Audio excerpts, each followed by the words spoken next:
Heyo! Welcome to season 3 of As It Goes. Clearly in this season, it's going however I want it to go because it's November. This episode was recorded sometime this summer. It has been dancing along on my to-do list to get out, and here we finally are. No rules. Love it. This season is going to be a mix of really interesting conversations that I've had over the past couple months with some really cool humans doing some really cool things. And I'm really excited to share those with you and to share what they're working on, their inspiration, as well as our usual chit chats. Again, if there are topics, ideas, questions that you have that you think we should talk about here, email them info@reself.me and I'll do something with them for sure. This is a dialogue as much as it is a one-way platform at the moment. Jump onto our website, see what's new. I hope you've been well. I have missed you. This is really, I've missed this in my life. I'm glad that I'm finally making time for it because we have time. It's what we make time for. Am I right? Busyness is just an excuse, and one that I am just as guilty of using. You know, priority shift, la la la. But here we are. Back in action, baby. So buckle up, sit tight, and enjoy the conversation. Cinema. But if I channeled 10% of that energy into other stuff, sometimes it's, especially now, with TikTok and content, no one gives a shit how it looks. It's literally just you just need to crank things out. See, I think I'm so old school. Mm-hmm. I think it's the principle. I totally respect that you're like that because I think, the more that's the direction things go, like you said, mm-hmm. It doesn't matter to people, but so then it's it also is what we were talking about earlier, which you were talking about just liking and mm-hmm. loving what you're doing. Yeah, I do it for me mostly. Exactly. Yeah, people I don't think give a shit or will notice all my whatever, the awesome shots or colors or the things I slave over. It's no one gives shit, no one. That's the thing with movies also, if mm-hmm. it's so good you're not going to notice it, but if it's well, I guess mm-hmm. that's, but yeah, but I digress. I mean, for social media, it would behoove me to be less of a quality freak. Yeah. Just focus on getting out. I think it's, even with movies, right? It's all the same principle at the end of the day where it's maybe the average person doesn't notice, mm-hmm. but somewhere subconsciously that mixture of everything that someone is doing and putting into that is what makes it. For sure. I agree with that. That's a good way to put it. I mean, it's part of the whatever experience you're having, watching it, consuming it, and then that hopefully will bring them back. Yeah. Whether it's quality or whatever, goofiness. Right. Yeah. No, thanks. You've just placated my emotions. Beautiful. Yeah. All right. Let's start at the beginning. Okay. Where, how did you get into art? Were you always into art as a kid? Were you an artistic kid? No, people have asked that before, and I'm also so bullish on this idea of you're not you're born talented, you're a natural born artist. I totally disagree with that and whatever. But to answer your question, no, I think, but I did creative stuff. I would play with Legos, built booby traps. I was always hands-on stuff. I guess my mom, put me in those situations, crafts, whatever, but not painting. Mm-hmm. I mean, painting, drawing, not until like middle school, I was into graffiti. That was kind of like the origin story, is what I say. I was really into graffiti, looking on YouTube, watching people like paint murals, and then I just wanted to do that. Miraculously, my mom let me get spray paint. I got to spray paint in the garage, and like those were like the formative years of painting. But I don't even consider, because that's like very different from what I do now, you know. Yeah. It's still in the umbrella of painting, but that was more just like street art. Graffiti's cool as shit. Like I want to do that. And then, but like we were talking about before, that interest built over time. And then I had that independent study in boarding school where I was talking about how graffiti, like the thesis was sort of like graffiti is like the first major art form worldwide that was sort of started by like this youth pop culture movement, blah blah blah. And so I did graffiti to like talk about it, and then it was like awesome. And then that year I got really into it, and I was able to like dive into it as like a like on a higher level of just like a creative passion, you know, have on your side. You're like, oh, I like to do this, I like to do this. It was kind of like for school, so it like pushed me to like take it more seriously. I had to study, so I really sank my teeth in, and then also was able to actually paint on campus, which was miraculous at a prep school. Totally. But that again, that's like we said before, like this springboard of everything. And then after that, I was really into graffiti characters and doing canvases, and then slowly shifted past graffiti into more traditional work. And then I went to schools for it, and then I just kept doing it, and we're here now. Did you have a moment? Okay, a few questions. Yeah, tell me. Yeah, cut me off. No. Because I ran really hard. Same. Okay. Okay, first, did you have a moment in your transition from being a graffiti artist now to being a fine artist of any sense that like, what am I doing? I don't belong in this genre? Or was it a fluid transition from that? Or like you just never perceived the boundaries of it? Yeah, I just think it was fluid is more. I mean, I was just like, again, it sounds so like cliche, but I just was literally doing whatever I wanted. Like I wanted to do graffiti. Like it was cool that like I idolized people, and like on the internet, again, looking through YouTube, because like I was from a suburban town. Like this is not some city where there's graffiti everywhere. Totally. The only, you know, interaction and proximity was through the internet, and I just like would do what they did. I liked that. And then I liked like cool graffiti characters, like aliens and weird, you know, characters. So I did that. And then from those experiences, I wanted to do more fine artsy versions of this, like on canvases. So it was just like snowballing my passion or like my interest, and then just doing that, and that led to something else and opened another door, and then I did that. So it was, I don't think I was super like analyzing myself. Got it. It's only like retrospectively you can like Right. analyze your path, but in the moment, in those early years, especially when it wasn't my job, it wasn't anything, it was literally just like something I wanted to do. I was just bouncing back and forth. So, you know, whatever. It's kind of like music. I feel like people, I guess not making music, but listening to music, you know, you have like phases, or you like this and you just stumble into other things, and it's very like childish almost. And it's like, Pure. yeah. Yeah. That's nice to say. Yeah. Pure. But no, I was just like, you know, kind of dicking around, doing what I wanted with painting. And, but the important thing, it was just for me, you know, it was by me, for me, within myself, interested by my, like from my inner self. I was like, all right, I want to do that. You know, it wasn't influenced by anything else, which is pure. Totally. That's, Yeah. I mean, that's it. Yeah. Sam and I grew up in the same Yes. area. We're from the same egg, I guess. For sure. Yeah. Okay, so that was my other question about graffiti, which was, what, I know that you said, you know, into skate culture and stuff, when we were talking earlier.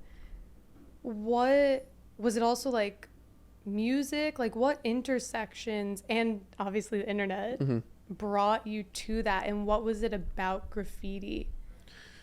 Well, I think actually this is like a long string to thread, but is actually the skate culture. And I wasn't like a crazy skater, but I like that. Again, like watching YouTube videos of skaters. A couple of my friends that weren't at our school were like skater kids, and they had like, you know, skater cams with a fisheye, and like I really love that for more of like the documenting purposes. Like Yeah. I love the skate filmers and the camera and the fisheye. Yeah. And Same. then very cool.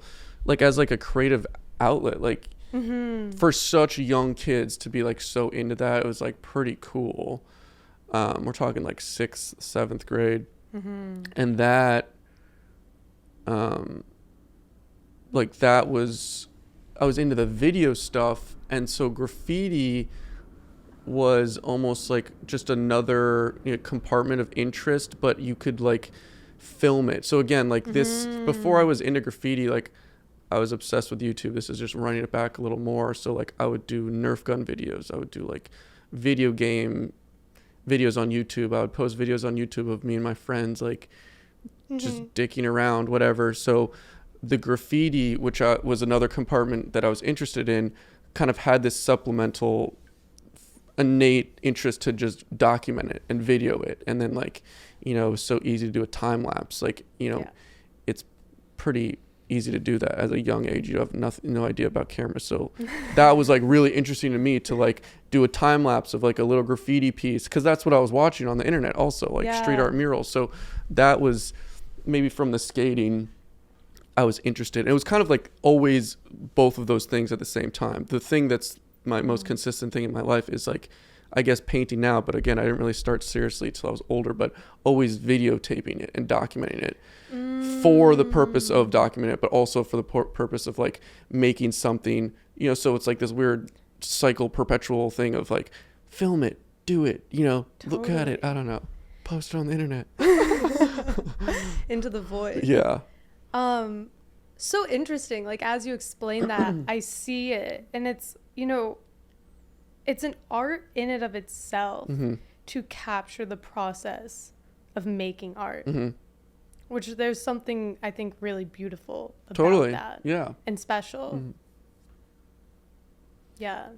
Yeah. And back then it wasn't like super what it is now. Like now it's like a full blown, like people don't know this as much about me. I try to tell them at every waking corner that like I'm on my computer equal, if not more, than I am behind like canvas, you know? So like the job is videoing and editing and cinematography, and I love it, but it's also a huge creative outlet for me. Back then, I mean, maybe it was just like the pure years, but it was like, it was just like, oh, let's just like film it. And like, we'll see. I don't know. It's like something weird. Looking back, it seems almost like, it seems more toxic now, like, because it's like job. But like back then, like the idea of putting it on the internet when YouTube was like just born in 2009 or whatever it was, it's like, that's pretty cool. Like I'm just thinking now, having a brain blast, being like, wow, that's kind of like, kind of just like weird, you know, like that was such a new world of like, and that was pre like social media. YouTube was a thing and you could upload videos, but it was like before social media. But I guess it was still a form of social media. I don't know. No, but I think I agree with you. No, I think it was, again, pure. It was a different thing back then. Yeah.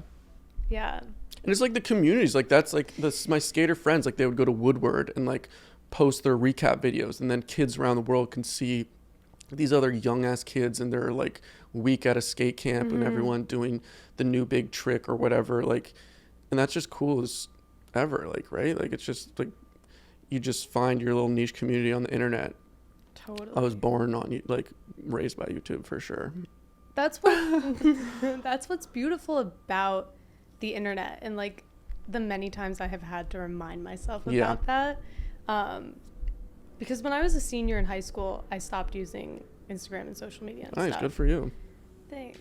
That's my Out of the curb. Yeah, but it was just like, I mean, and I had a super negative opinion about it, but also I wasn't so much like into YouTube. I actually literally bought my dog that I have is because of Jenna Marbles. Oh, nice. I have Kermit. That's awesome. Yeah. That's great. Other than that, no. But I was raised on Tumblr. I was a Tumblr kid. Nice. And that, especially from the area that Sam and I grew up in, like that was my lens outside of the world. Right. Where I was like, all right, I don't vibe with this place, but look at how big the world is. Totally. And like you said, finding that niche community, I think especially as a young kid, it's so valuable. Totally. So valuable. Well, again, it's like I mentioned it before we were on here, like you have all these experiences in school, which is kind of like feeded towards you, kind of. You have your parents and your family, and that's like, they throw interest and you do things. But like when you discover things by yourself with zero influence of the outside world, your like interest in that is like super like laser focused and streamlined, because I don't know how else to say it, but like the by you for you, like no one's telling you to look at this, you discover it and you enjoy it, or you're interested in your natural curiosity, and then it leads you to whatever. So you kind of like, suck onto that because it's kind of, again, pure. But like it's cool because that makes rational sense in my mind, to like find something by yourself and then you get into it. And then it's just whether or not like you maintain that interest or you pursue it anyways, because like everyone has interests and stuff, but right. But I think that's great. Yeah, Tumblr's awesome. I never was into it, but like I kind of know about it in the world, and I know other like Tumblr girls who are like still obsessed to this day, and I think it's great. It's like super awesome. It is. Yeah. I do still have a Tumblr, but it's like I am a cryptic journaler. Nice. So, and like everything goes in there, but occasionally I put stuff on like visually for myself on my Tumblr. But yeah, like it's still the same as it was back then. Yeah. And that is a magical thing, I think. And like what you're saying too about by you for you, 100%. Like it makes such rational sense, and like we've talked about here all the time is, Jung has this quote from the Red Book, which is like, there's no other way but your way. I like that. There's no other path but your path. Everything else tempts and deceives you. And I think that there's so much truth in that, and like what you're saying is the lived experience of that, I think, because it's so, as you're saying, like when you have those paths and everything is being fed at you, and like we step back and we look at the ways in which, like, how does a development of a child work? Completely. And is that best serving us and society, right? At a higher level. Right. And I just think, and like part of the reason why Reself exists and why there is a strong link between living consciously, so just being awake to our lived experience, and being authentic, right, and the ways in which those two things are strongly interdependent, I think sits on exactly what you're talking about, which is following those little interests or cues or whatever curiosities. And I mean, one of the reasons why, I love seeing what you've done and what you've built and what you're doing is that seems to be what your journey has been. Yeah. Yeah. And like, I'm not trying to crystallize like, I just followed my passions to Valhalla, but like, I think it's so true and it's cool, but I don't think it, like we were saying before, also before we were on camera, like it's not everyone's fault, like you just live, and it's pretty easy to like sit here and like dissect like, child development, or like what's the best like ways to like raise a kid or like develop interests. But the name of the game is just to like be open to other experiences. And like, again, that sounds woo woo and cliche, but like it's, you need to leave space to like experience other things.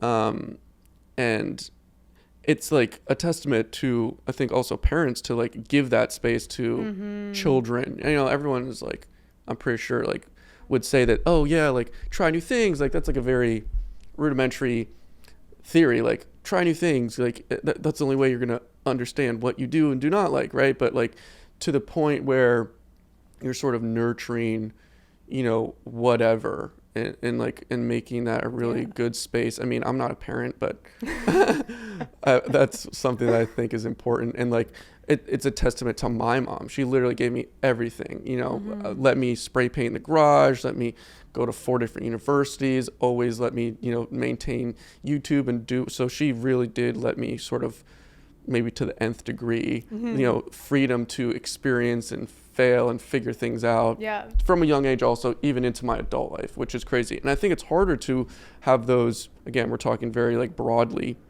and generically, but when you grow older, those patterns of behavior get harder to sort of like switch and skew to have more open mindset, or 100%. to like be more curious because you're in the rigmarole of life and jobs and blah, blah, blah. But that's why I think like after high school into college, that those years are kind of really important, maybe to, you know, really manually take that step to like, oh, let me figure out some new stuff. Let me see what the world has to offer, you know, like, again, whatever you want to do. But, you know, it's really easy to go to college and then stress about getting a job, and then you don't know, you know, what is out there. And again, I don't want to sound like some mage or wizard, but I can only speak about my personal experience. But for sure, yeah, it's philosophy. Yeah, right. Standing on my hill in the armchair. Yeah. I could keep going on this.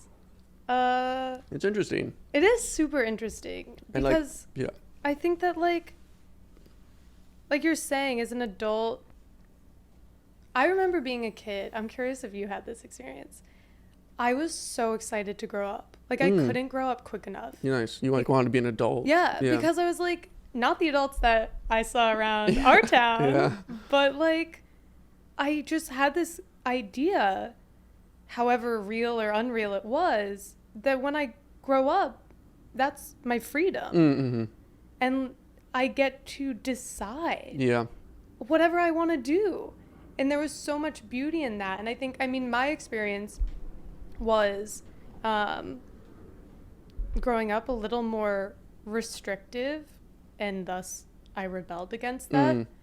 And I think that's, I mean, parents might not like it, but I think that's important, to rebel against that which we feel is constricting our freedom. Sure. And, you know, I think it's natural. Totally. I mean, whatever system you are in, like, rebel against the institution. When you don't have the freedom, when you don't have like the modularity of life to whatever is constraining you, you're going to rebel against that in whatever facet. But totally. Yeah. And I what was I saying before that? Like, growing up, you wanted to be an adult, or like you wanted to. Yeah. So, I mean, I think that somewhere along the way, it becomes really easy. I mean, we get worn into our habits and such, and the sort of messaging of getting realistic and practical and all these things that I think takes the fun out of being an adult. And actually, I think it is. We were talking about Gary Vee earlier, and I think it was a clip. I don't listen to much of his stuff, but I happened upon a clip of his where he was like, fail in your 20s. Yeah. It doesn't matter. Totally. And I totally feel that. Yeah. That's another, like, I mean, these quotes are like so cookie cutter, and it's like, fail. You don't like, and it seems, again, so cliche, all these like self-help kind of like mantras, but it bears so much kind of like rational truth, like almost in like a calculated like formula. Like, if you want to do something, I don't know, we're talking so broadly, but like a business or like a passion, or like you want to learn a language, like you need to do it a lot. You need to do it wrong to do it right, you know, like, so, but yeah. So I think those quotes are important, but it's whatever gets you to do it, you know, at the end of the day, whatever, you know, mantra or screaming social media Gary Vee person it is. But I mean, if you internalize that idea, it's like again, another rational sort of theory. Yeah. Not even to success, but to something else. You know, the doors will open Rant. Yeah. All right. So, art. Sam. What is art? Oh, I don't know. I'm like a very not, I feel like I talk about art differently than other artists. Like, to me, it's not like super like self-expressionistic. Like, a lot of people are like, oh, this painting is like a manifestation of these experiences in my life. And that's fine. I'm not ripping on anything. But I'm like very more like an analytical craftsman, like from an engineering standpoint. I feel like I haven't talked about this a lot. I mean, maybe I have, but I love talking about it. Like, art is like it's like a visual puzzle, and like I do express myself, and like there's like emotion in it, sure, but it's just another like language or puzzle that I'm trying to improve at and muck around in, like it's not as like super like spiritual and like I don't know, like expressive. I feel like the generic artists, especially, and they're awesome, and like people and they have wonderful things to say, and like the job of an artist, people say, is to like, define their experience within their time living in the world, and that's cool and all that. Like art, I'm going down a rabbit hole, but like it's the most like broad word ever, like it's a good question because it's so like into the void, impossible to answer. But for me, like my art practice, my fine art practice is like very meticulous and, like I said, like craft based. Like I think of myself almost not as a painter, but like as a craftsman. It's like a puzzle, and the way I paint is very like not formulaic, but like very strategized and prepared, and like I'm not just like like it's like very thought out. And anyways, that's it to me, and and I really enjoy that. And there's also different compartments within that. Like there's like the traditional oil painting, which is like really, I give this analogy, please tell me to shut up anytime, but like no, go. Like I have like this stuff, which is like more graphic, graffiti based, like illustrative. I'm really creating the character. Like these characters didn't exist before I made them. So that's like the creativity. I'm creating these characters. The oil painting is like, I'm not creating anything. I'm representing nature. I'm doing a portrait. The portrait's there.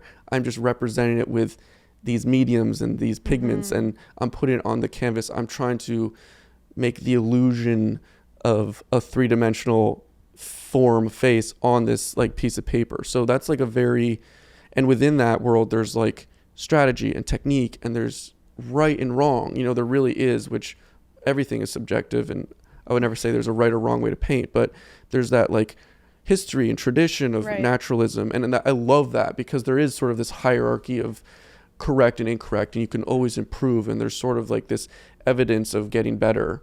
Whereas this is like, you can't say that's right or wrong, or you can't say that's good or bad. It's just that, and that's fun and awesome. But I love the oil painting, which I've been into for the last few years, because of that sort of like improvement and like leveling up. And it's like a language. I say it's like just like a language. Like it would take you probably a while to learn to speak Japanese, right? But if you trained a lot, if you worked, you would get better and better and better. And then eventually, especially if you gave it 5-10 years, you would probably be fluent in Japanese, right? And so it's like that clear of a sort of path to improvement and speaking that language. And you could forever improve and blah blah blah, but that's like, I love that about the art world. But yeah, hopefully that was 1% of a question to answer. What is art? Totally. What is art to you? I mean, okay, so the background to that question is my study of philosophy and reading, Tolstoy and Kant are like the two backgrounds. And I sought out Tolstoy's What is Art? Have you read that, by the way? No. I have this great, I couldn't even tell you what decade it's from, but it's like this old, like, blue hardcover. I bought it off Thrift Books version of it, and it just looks like one of those books out of like a 19th century period movie that they carry around. Yeah, it's great. And yeah, so first of all, Kant talks about genius. And it sounds like from what you're talking about is, and I totally respect this, and I think that it's really important. It's I mean, democracy in a sense of like equal opportunity to access and excel by learning, instead of, you know, the natural born genius. Which, you know, I think it exists for sure, but I, like you said, don't underestimate the learned artist, because for sure. And it's like the learned is like could be learned through your upraising. Like I think there's totally naturally visually gifted people, like a lot of lefties. I have this like conspiracy theory that like most of my favorite artists are lefties, and they have like the right versus left hemisphere, and like they're more maybe visually in tune, and that can translate from a young age, and you could be like really amazing visually, and then you develop drawing skills, whatever. But like I think my innate passion is maybe what I'm born with that other people aren't, that separates. And so like I'm into painting or crafts more than other people from a start base, and then that in turn pushes me to learn with more enthusiasm and motivation to then progress. You know, so that might be a difference. But like if you drew and painted as much as I did and practiced the exact amount of time in my life, you would be at, I would argue, the exact same level. Like that difference, like we're not talking about like bodybuilding or like being a basketball player. Like I don't have the physical capabilities of like LeBron James, but if we're talking about, again, this idea of like sort of a language, Japanese, well, again, I use that analogy way too much, but painting is it's an imperfect analogy, but it's in the same vein. I think it's like anyone can really do it. It's just about putting in that work, you 100%. Know. And maybe you won't want to, and you'll be bogged down, or it won't be fun, so it will take you longer. It will be a less enjoyable experience. But if you were like in this situation forced by some higher power to train, like you would improve. Yeah. Right? 100%. So, but again, that's like the small world of oil painting. Like art is, you know, again, very subjective, and I'm actually curious what like the philosophers say about it, because a lot for me is like storytelling. Like I just like it's like a visual story, and like I don't want to go down a rant again also, but like writing or music, you know, it's just a different form of sort of storytelling. Obviously visual is different than auditory and whatever, but it's just, I don't know. But please, I'm curious like what they say. Like if you were being a master philosopher, what would they say about what art is? Well, what Tolstoy talks about, I think, is really interesting, and what resonates with me about his theory is that, and what I think is so fascinating about him, if I'm correct, from his Wikipedia page. Yes. No pressure. I don't think he went to university. Like, I don't think he has any background. But look at what he did. That's awesome. I love that stuff. That's I think, really cool. And I mean, to describe Tolstoy is cool. What right. But so he talks about one of the things. Okay, there's a few pieces. I'll start here. Please. In fashion, and after my internship, I wrote a paper about my experience and about philosophy. And I think what's really interesting about fashion as an art, and I speak about it differently, and I'm curious how this resonates with you. There's the art of fashion and the business of fashion. And my theory, and what I tend to write about it, is that I think the business of fashion skews the art, perverts it. No, that's a good call. And because there's a few reasons. One, one of the really interesting, I don't remember who wrote this, but one of the really interesting essays I read on the subject before I wrote my paper was there's no criticism. There's no art criticism in fashion. Right. And the only criticism is like Vogue. And I mean, now in this day and age, I remember when my brother told me this and I was like, are you kidding me? I didn't even realize that a lot of like articles on, and maybe this is just like naivete and wishing that, you know, things were a little more pure than they are. Like so many articles written online, I'll speak because this is what he said, is like people pay you to write about their stuff. Totally. And it's like, what is that? Especially when you're getting into like recommending people things or like writing up about, you know, some interesting new labels that are coming out. It's like, especially, I mean, and then it's like, especially when you get into the VC world and, you know, articles about startups, it's like, where's the equity? Yeah. If, you know, a VC invests in this company and so they automatically have an article in Forbes about the company, it's like, what about the other ones? Right. Who may arguably be more interesting to read and learn about. So I digress. So the fashion piece I think is really interesting when we talk about the role of critique in art. And I think that it's interesting too what you talked about, like obviously there's the subjectivity of art, but then, and you know, I'm certainly a purist for it, is the fact that, like you said, there's a hierarchy to technique in certain things. And so when you get into criticism, I think it's valuable.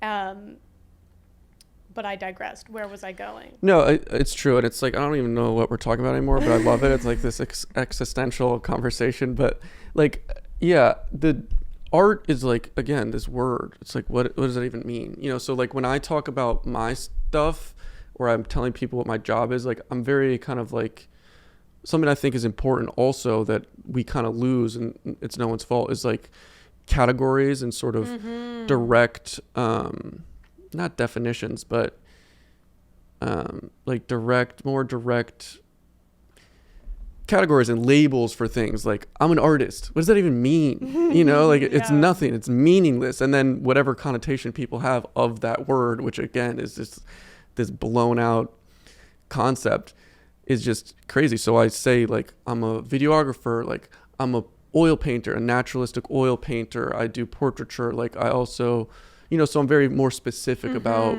my sort of things. And I think that gives a lot more context to, you know, the world and what I do. If you're just saying you're an artist, it's like, what? You know, like that's cool. And I'm not trying to rip on anyone. Anyone can do whatever they want, but it's like, I really like context with everything. Like even the like very avant-garde art and like the MoMA and stuff, like that's not really my cup of tea, like abstract stuff. But just because is what it is, I can respect artists and people doing anything. It's just, you know, I'm not ordering that at the restaurant. But like I like to read about the painting, the little blurb, because it just gives it context, you know. And like there's a huge separation, I think, with painters, or like, you know, even storytellers. Like writing is very more contextual because it's like a language. It's extremely you know, quantifiable, because language is super easy to whatever. But like visual artists talking about what they make is super important. And like I think there's a separation with a lot of visual artists with what they mean to make and what they want to portray and what like other people actually think about it, and like what they see, you know, they're just looking at it, you know. And like this is another rant, but like these paintings, like you just like look at it, right? And you're just like looking at it, you see the character, but like as the maker, like you're kind of I'm looking at like the shapes that I designed and like how they relate to one another. And so that I'm just saying that interaction, artist versus consumer, is like it's very different. And so that, you know, that leads to kind of a necessity for context, perhaps. And I don't even know what I'm saying anymore. but I like to talk about that. I don't know where we started, where we began, but it's this yerba mate. Yeah. Which is delicious. Thank you. You're welcome. There's something, I love these. I used to drink, like I used to order 12 packs of them, and when I stopped drinking coffee, because when I got back from Italy, I literally would drink like 4 espressos in the morning, 4 espressos. But the coffee's different there. Oh, for sure. Right? For sure. But yeah, I was like, I'm full on addicted and anxious all the time. Yeah. I don't even know who I am not drinking this. So I switched to yerba mate. That's good. How much caffeine is in here? Because I like never drink. Yeah, I feel like I'll buzz my tits off like 1/4 down, but it's good. Tastes delicious. Yeah. Yeah. No, I feel you. And this is why I was so interested to talk to you about this. Going back to the philosophers. So my fashion tangent was then to bring in Tolstoy, which I really love this analogy. He talks about in the beginning of the essay, we don't eat for taste. And I'd be so interested to hear what a chef has to say about this. We don't eat for taste. We might enjoy taste, but why do we eat? Because we have to. Exactly. And so to say that we eat for taste, he says, is, I mean, I'm paraphrasing, but like, it's stupid. It's nonsensical. And so he says in beauty, which is so interesting, right? Because it's like talking about context. It's like philosophers nitpick this stuff to like the definition of this word. And we have to start at the definition. Yeah, I like it though. Yeah. And so, he's like, to say that we make art is for beauty is also nonsensical. Oh, cool.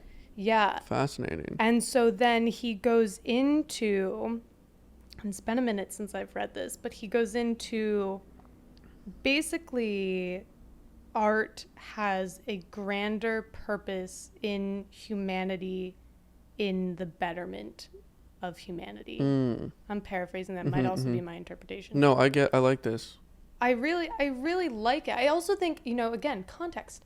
I think it's so interesting to look at the art, the literature that Tolstoy wrote, and then to hear his philosophy about it and like why and the greater purpose behind it. And I love how you talk about your art and art in general, and especially I think when speaking of visual art, the storytelling of it, because storytelling is human until the dawn of time. Yeah, exactly. And that makes sense. That's a cool quote. Like, the food is you have to, and then art, if you make it like, so he's saying, I'm trying to like chew on this because it's highbrow. My brain is churning, but I like it.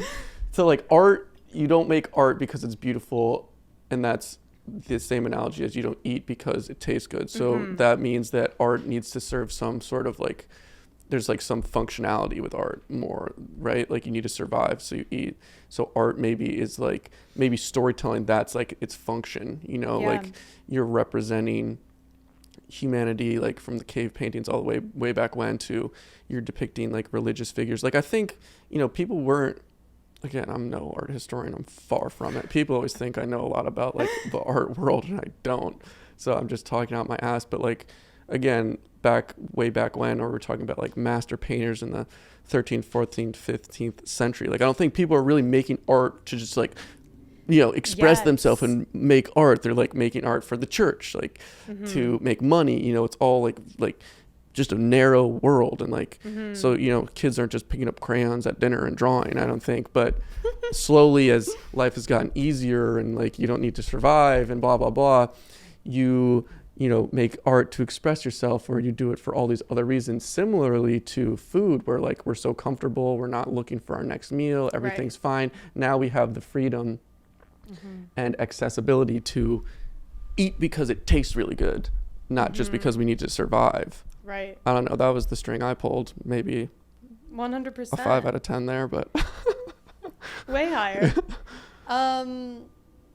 Fascinating though. Yeah, it is. And I mean, I'm curious how this sits with you, but like Yeah, I think that necessity piece, this wand.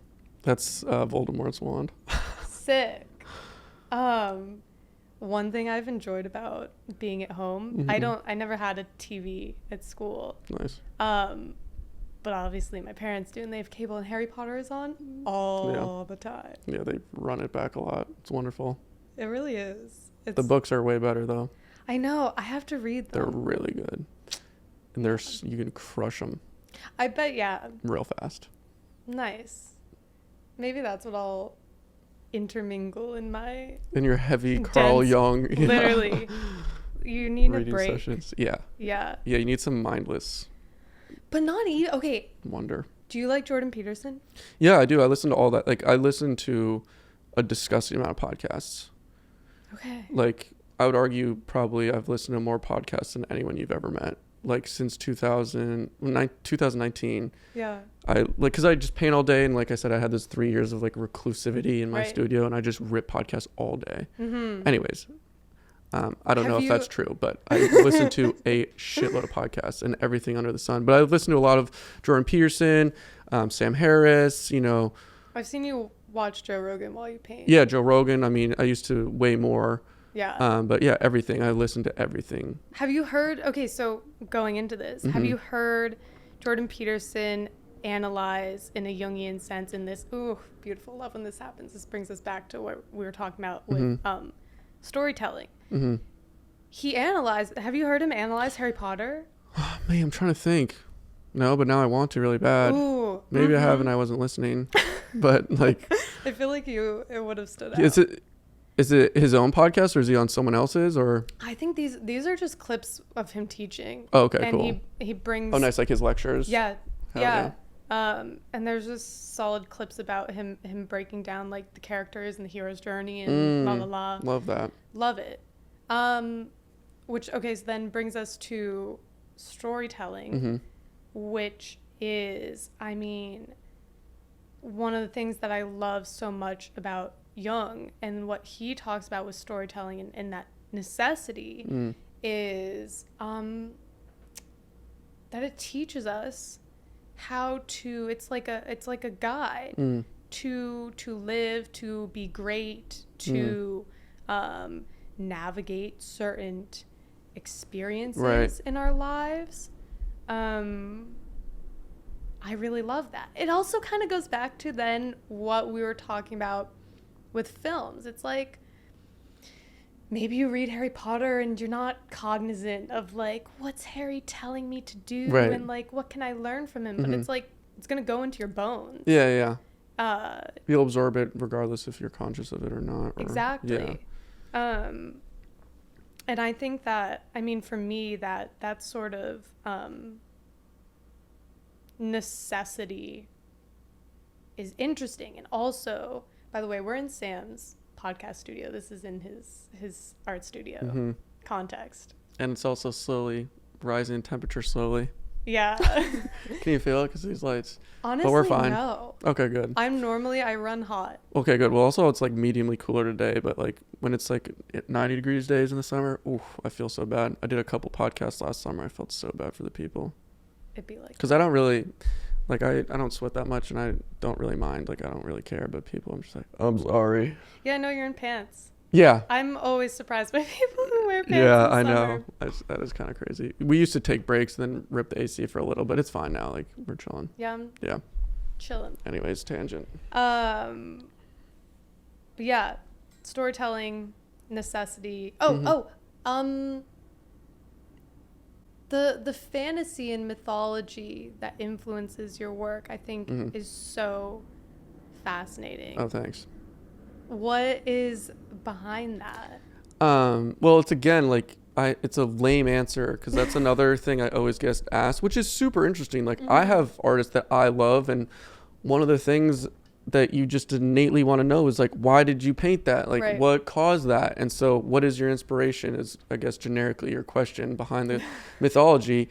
And it's literally so lame as to just say, like, I just really am into it. You know, it's just like what I like, what I like to read about. I love the stories. Like, we got Greek mythology family tree over here, timeline of world history. Both of those later. And it's just like the experience of my life. Those are the things I'm into.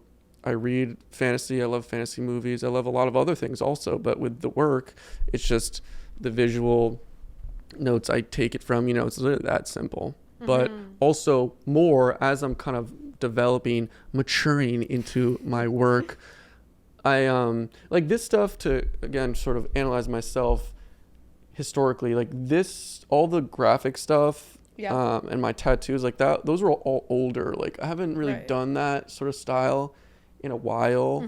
And that was back when I was like doing projects and taking it seriously, but like I wasn't really thinking about it. I would just kind of do it, like it would just like happen. You could almost think of them as like Mr. Potato Head's faces. Like they're all faces. Right. Faces are just eyes, nose, mouth in different silhouettes, whatever, so it's not that, like, there's not a lot going on. It's just a face and cool. It's almost like a abstract, puzzle, and it happens to be a face, but there's not much going on. Now I'm doing more larger compositions with thought behind it. Before, like I was saying, like I'm not like self-expression talking about myself in these pieces, but like I'm trying to tell more, like there's more narrative in the paintings I'm now trying to work on. Like I just did that elf. My next painting is sort of that same model in like a scene with this like big background, and there's sort of this story behind it. And I like mythology or like high fantasy because it's like so dramatically epic, and all of the, the like good versus evil, like all these like super mega things, which is like dramatic and like, but it's like kind of fun to, I don't know, I'm just like a nerd for that stuff, and it's like interesting to read about that and just to like dive into some like absurd story about whatever, and the story about mythology and the gods. It's all ridiculous, but it's like cool, and it's like the fundamentals of like, storytelling. It's like just, just epic stories of whatever. I'm not being super clear, but I'm tracking. Yeah, that's just like what I like, and I just do what I like. I know it sounds so like people ask that all the time. Like, why don't you like do commissions, or why don't you do? I'm like, I'm so lucky to be in a position where I could just do whatever I want. So like, I don't give a shit. Like, I just want to do this. Like maybe I can make more money or do other things if I did different styles or make different videos. But like, I just want to like paint elves, or like, like I want to just do exactly what I want. And so like, I'm lucky enough to do that. So I do that, and I think I do other things also that aren't exactly what I want. But if you're lucky, we're talking about freedom. Like I'm just so lucky to be in this position to like paint random shit, and it's again for me. Like at the end of the day, like I can make money on it. I want to grow my social media. I want to grow my business, but like I just really want to do that, and it makes the work way easier, and keeps me sane because it's just what I want. Totally. Yeah. Totally. I think it's so special, and I think especially when you get into the fantasy mythology stuff, creating visuals from those rich worlds they're awesome. Is really interesting. It's really interesting. People are so creative, like it's jaw-dropping. Like when you read even Harry Potter, but like people are so descriptive and like have so much like ability to like create a world visually with words. It's just fascinating. Yeah. And like you can't help but have an imagination when you read about whatever, even if it's like the Odyssey or like if you're reading Harry Potter, like you're given the descriptor words, right? But you still like think about it in your head or like whatever. Right. So it's just awesome. Yeah. I used to be a hater about books. My mom always tried to get me to read when I was younger. I was like, no, screw that. Same. And then I just kind of found it again for myself. I was like, oh, like I like fantasy. Like I like Lord of the Rings. Like maybe I should try another book like in the same genre. And like it was like, oh, this is so awesome. It's so special. Yeah. There's a running joke in my family. Like my mom used to make me read too. I would pretend to read. I would just sit there and pretend. Definitely didn't read all the books in school. Oh God, yeah. But yeah, I think when I was in high school, someone gave me The Four Agreements. Have you heard of that book? Totally. Yeah. Totally. I was like, what? Yeah. This exists? Yeah. And then that was like, that's awesome. The philosophy sort of door cool. opening. Yeah. But yeah, you have like a eureka moment. Exactly. Yeah. And that's another thing of, this is out of nowhere, but like as I've grown older, not that I'm old or anything, but like I've realized, like really analyzing yourself, like what I like. I'm like, what do I really like? Again, back to this, like these stories that you're told, you're supposed to like this, you're supposed to do this. And if you like practice, I mean, journaling helps and whatever, talking about whatever, but like to really think like, what do I actually like doing? I like to read about fantasy. Okay, I'm gonna do that more. And like, instead of like, I don't know, like partying or doing social ladder climbing or like other things that are fun and enjoyable, and like we're trying to crystallize like the human experience here, which is not possible, but like other things like, I just like to do, like I've realized what I actually like to do, and it's like so nice to kind of surrender to that, be like, you know what? Okay, this is what I enjoy, and I'm still curious about other things and experience, but like it's nice to not care at all and just, because I think a lot of people's like their experiences are driven by what other people think, like what is gonna behoove you in this situation, or what are people gonna think about me, and to like kind of like look a little past that and not give a shit. And other people are really good at that, and like you could see them like, these people are just like so them, and it seems so enjoyable because they're just like wearing their interests on their sleeves and they're just doing them. But like, especially I'm trying to relate this to like our upbringing perhaps, and like it's not that easy, people don't really do that much, and and there's a big world out there with different people, but 100%. Like to do that now, I'm like, this is so much more enjoyable, and I still have like innate anxieties about what people think about me, or what people think about my art or whatever, right? That will always be there. We're just children of this world. But as I'm getting older, I'm kind of being like, like, oh wow, I do like that. Like, why didn't I do that before the last 3 years? Like, I knew I liked it, but I didn't really admit it to myself almost. I don't know. Yeah, for sure. And reading is one of them, is what I'm saying. Like really nerdy, like whatever shit like that. Beautiful. Yeah. But that's part of the piece. Like we've talked about this also, which is like following those pings, be it like the seedling of an idea, right, into the curiosity, and also, taking those risks. One thing that I really like, that Emerson is talking about in Self-Reliance, which I'm reading right now. Sweet. Is like, he says, and I love this also from Walt Whitman, which we did an episode on the podcast, a conversation on like embracing our contradictions. From Whitman's, I contain multitudes. Do I contradict myself? Yes, I do, very well. Whoa. Emerson talks about the same thing. He's like, contradict yourself. Say exactly what you want to say today. And if tomorrow you say exactly what you want to say and they're different, so be it. Beautiful. Right. Cool. I like that. Don't worry about, tomorrow when I do that, is Sam going to, no, whatever. Yeah.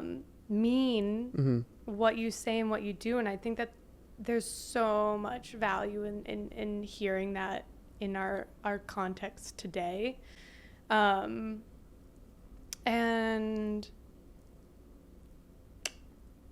I don't know where I was going with that. Yeah, I mean, I just feel like also I have this like weird like nervousness about like being older and like looking back and being filled with like regret, like an old man filled with regret. That's like a quote from, I think, Inception. But like like, like I'm scared that like I'm gonna be older and like feel like, I should have tried that, or like, and that's like kind of, again, you can only really retrospectively look back, and you can always kind of be like, I could have done this more, or I could have blah blah blah.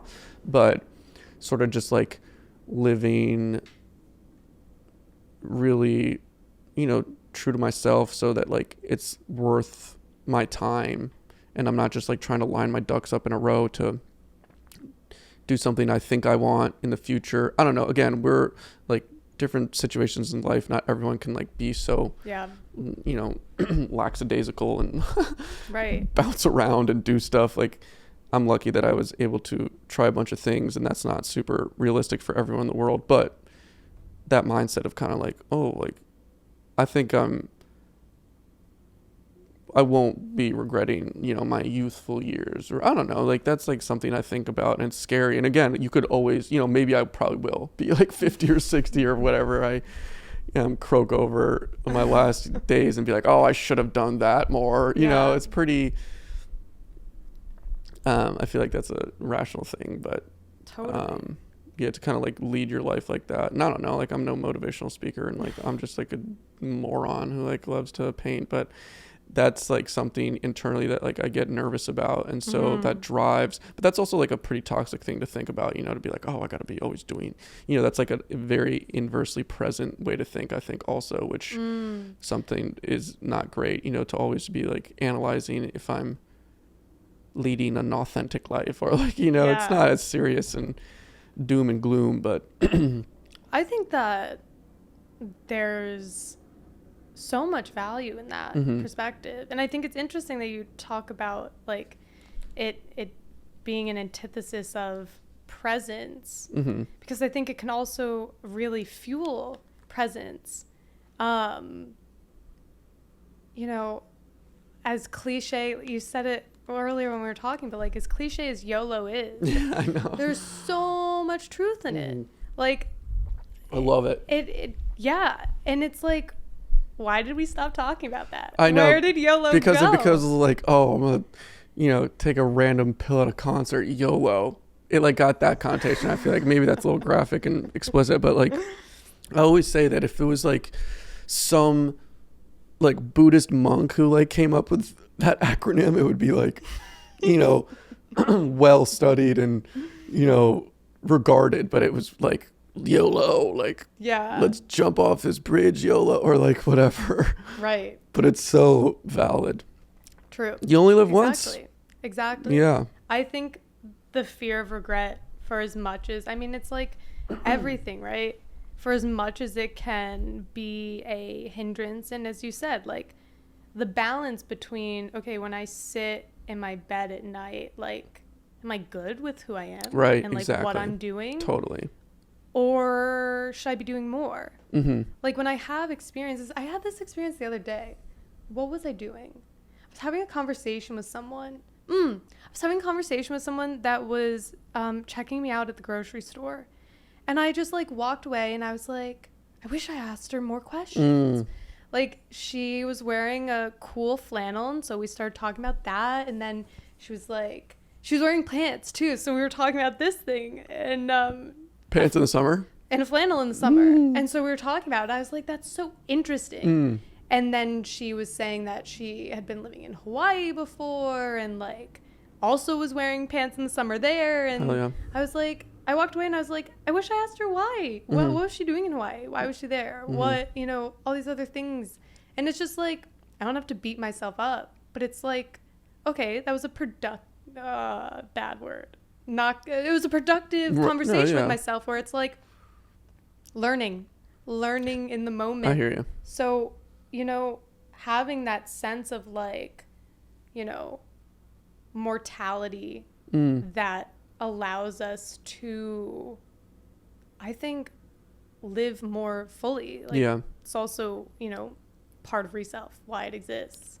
Cool. Yeah, I agree totally. And I totally believe in all that. It's just like the idea of presence and being present is another one of those terms that gets thrown around, like toast on butter. It's like, what does that really mean? And like, I get it, but it's like another one. It's like the art conversation. It's like, how do you actually be present? Everyone talks about it. Everyone and their sister's mother's brother, and there's techniques and people, you know, you just throw this word around like, oh, I'm not present, or this person's really present. But like, what, you know, I think it's all just a, you know, peaks and valleys of going in and out, and like totally. And like, I was really into that when I was like I said, when I was kind of like going my gap semester, and then I went to like this really like forward progressive contemplative school in Europa, and like, you know, you can major in mindfulness there and like get a degree, which is kind of so crazy to think about. But it's so, I don't think it's inaccessible, but it's very hard and like you Grounded. know, yeah, and like there's no real path. Not that everything should have you know, Right. a checkout line, but it's hard. And I think a lot of people, especially in recent decades, have like really made it accessible, like Thich Nhat Hanh and like all Love these people that talk about it, or like meditation, or Right. or even not that as spiritual as that, like just being more aware and self-aware, and like not trying to future trip or blah blah blah. But it is still like, I struggle with it so much because like I'm such like a crackhead in my day-to-day life, like with this whole place and managing and trying to schedule out my life, and like I'm very like and a lot of times I'm not present, or I'm like too deep into projects. Like Yeah. I go from like weeks of like working on a project and like it's all I think about. Like Yeah. I'm so in it, like laser focused, like you wouldn't believe. Right. And then I get out of it and like I look back, I'm like, oh my God, I don't even remember that week. Like I wasn't living very presently. But also, one could argue, and I was going to ask you this, is like, perhaps that's the ultimate presence. Right. Yeah, I think so. I think, yeah, if we're trying to define that term, for sure. But I get, you know, it's like very confusing. Yeah. You know, it's like a very confusing like whole theology, the presence thing, you know, for me at least. I don't know, I get very like nihilistic about it, and like, oh, what is this, am I doing this, like, do I need to be this? Or I compare myself to other people, and like, because like a lot of my life I think I'm like very future tripping, not in like a future, but like trying to organize, or like Right. what's the next video, especially in this sort of pocket of like social media. It's like, next, what's next, what's next, blah blah blah. Can't enjoy, like I can't even enjoy, like this is my dream, right? Like I'm sitting in my dream, I've dreamt about this, I'm so lucky to have this, but I don't walk in here every day and be like, oh, this is my dream, like how lucky am I, you know? Because it's my life now. You just adapt, and you reach that level, and now it's just, you have to work, you have to do all the things that it takes to make it, so you're not always like, so it's a weird thing. It's like the same thing with money. Like if you got $1 million and then you're a millionaire, like then that's your life, and then you want more. Like there's always this other thing, and like obviously it's good to practice and take a step back, you know, third person, be like, whoa, look at how, like I'm so lucky, like it's so great. But then you know, a minute later or 5 minutes later, you're just back to working, and it's just normal. So it's like how to balance that. And like Gary Vee, again, to bring, is always like, you just like got to cultivate like gratitude, and like, you know, he talks about like your 400 trillion odds to becoming a human, like with the sperms and becoming, and it's like, okay, that's great, but like I can't do that every waking moment of my life. Totally. You know what I mean? Totally. It's funny that you bring up presence, because okay, so one thing that, other than the workshops that I run with Reself, is this sort of in between our conversations on the podcast and that deep engagement of engaging with material, is it's called Recalibrate, and it's a monthly thing, and the theme this month is presence. Nice. And so that's cool. I like the branding of that. Thanks, man. But exactly what you said, it's like, and that's like the whole concept behind Reself, is like, what's the application here? How does this look in my day-to-day life? So it's like, one thing, I mean, I think for me, I always find when I think about exactly what you said, which is like, what are the odds the universe exists? Right. What are the odds that I came into existence? What are the odds that I was born into the United States, that I was born into the life I have? Awesome, cool, use that. I love thinking about that. And it's, you know, it's as simple as like, what if in the mornings when you got to work, you just sat for a minute and like guided your mind to be like, remember when I dreamed about this? And here I am. Yeah. And then start your day. Right. It's like the little things that we can do, taking that active role in making concepts into like our actual way of being. It's like, again, gratitude. Why? You know? Someone told me to make a gratitude list. Okay, I can do that. I can sit here, I'm grateful for whatever, but it's like eventually, and this is, I love this analogy in meditation, I'll say this after. Eventually, and this was my experience when I started making gratitude lists. Honestly, when I was a kid, I really wasn't that grateful. I like had a negative view of, it was just like, okay, these are the things that are wrong in my life. And then when I was introduced to gratitude and I started doing a gratitude list, I watched how it just became my lens. It was like, okay, I'm having this moment, I'm walking outside, I see, you know, the way the light hits the tree. I'm this feeling we could label gratitude, but that's probably what I'm going to write about when I go home. So now it's like I'm looking at my life through this lens of like, what's the beauty that's all around me? What's the magic? One thing that I love, we've talked about it in our conversations here, is signs and like synchronicities, going into Jung. But it's I mean, I had it today where I was walking through the train and it was a book that someone read, and then another book someone was carrying, and then a poster and an advertisement. And it's like all these ways we can look at the world speaking to us. Right. And, you know, we can look at it negatively and we could say, oh, it's just coincidence. It's just our brain wired to like look for these things. But it's also like, what if it's not? Yeah. I want to live in the world where it's not. Right. And it's just everything is talking to us and working for us. And whether that's real or not, I think it comes down to, how does this change my daily actions? Yeah. How can I take it into a tangible tool to, you know, manifest awareness or blah, blah, blah. Right. Yeah. And it's like, it's, I really think that regardless of, I mean, whatever, we can ask like the super big questions about like, why, what's it all for, la, la, la. But my actions, and we talk about this in our mindset workshop, it's like, I can equally project negativity onto the unknown. But the reality is the unknown is completely unknown. And if I project optimism, positivity, I cultivate that like a language, I learn it, my actions are going to reflect that. I'm going to take those actions that are in alignment with that optimism versus like, I can never be a good enough artist as like this person, so like, oh, I shouldn't even try. Yeah. And it's just, that's, I think, what changes our lives. It's not, you know, some big to-do. That you're exactly right. And I totally believe that. And I'm not even like a very, you know, I was saying I went to these Buddhist universities. I don't really believe in all that super hard, like a cult follower or some zealot, but like that is like very rational to me, like changing your attitude and how that would physically and tangibly change like the course of your experiences. But again, it's such a hard thing to talk about and then to put into practice. So like, how do you make that accessible? And like you said, approachable in your daily life? Like, what are the techniques? I don't know. Of course, a million people have their ideas, but I think there's a million different ways. It's just how individually you figure that out. Exactly. But it's a really hard place to like approach. Totally. I think.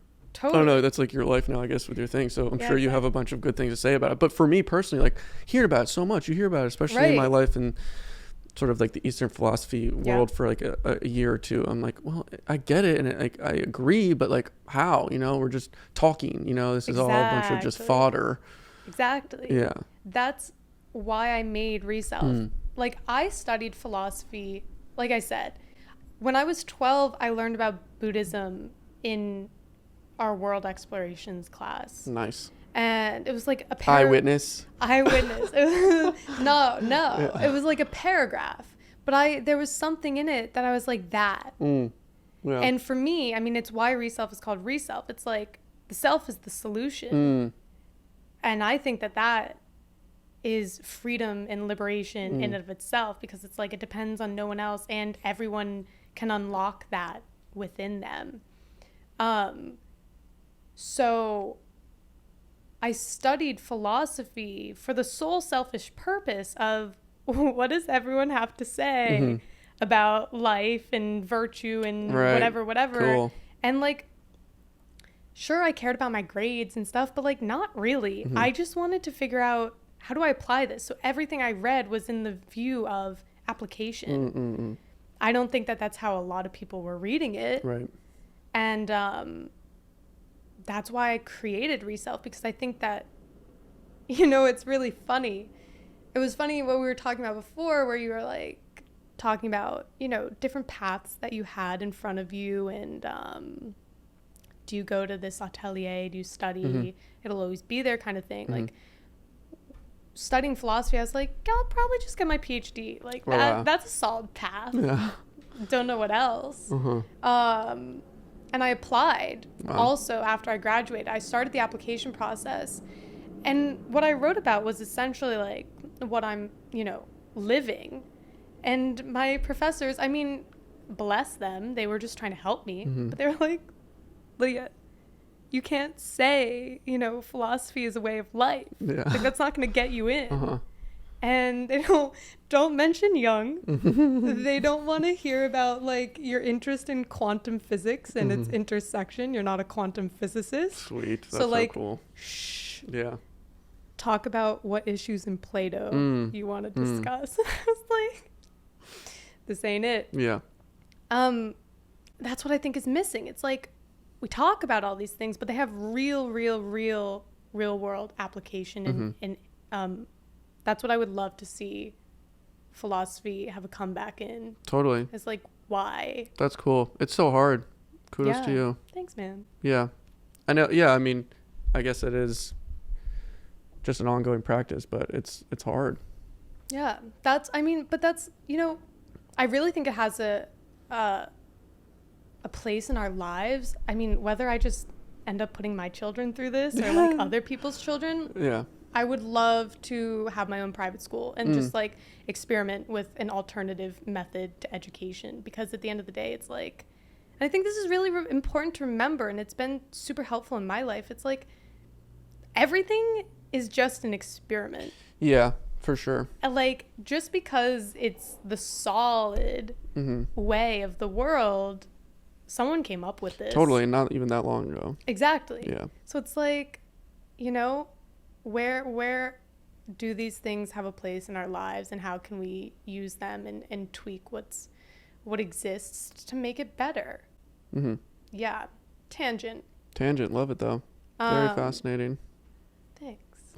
Yeah, it's so fascinating. Yeah. And the funny thing is, I don't think everyone like really has these thoughts. It's like some people do, but like, you know, it's kind of like, I sometimes get jealous of people, like the ignorance is bliss thing. Like, I know a bunch of my friends, and this is not like a dig on anyone of intellectuality or anything, but some people like just don't really think about all that stuff, or like worry. Like, I'm a big worrier. I like future trip and whatever from my life. And maybe, again, not to crystallize how like aware I am, but sometimes, you know, being so aware can be a negative, and like, you know, you're constantly comparing, and you know, you're too kind of in your head. That's, I think, something I struggle with. And I think that benefits me with art, and I can get really imaginative and introspective and creative, but sometimes it's like a negative. And like, I know some people who are just like, you know, they're kind of just like, you know, running through life, ignorance is bliss, you know, that's like a cliche or like a saying.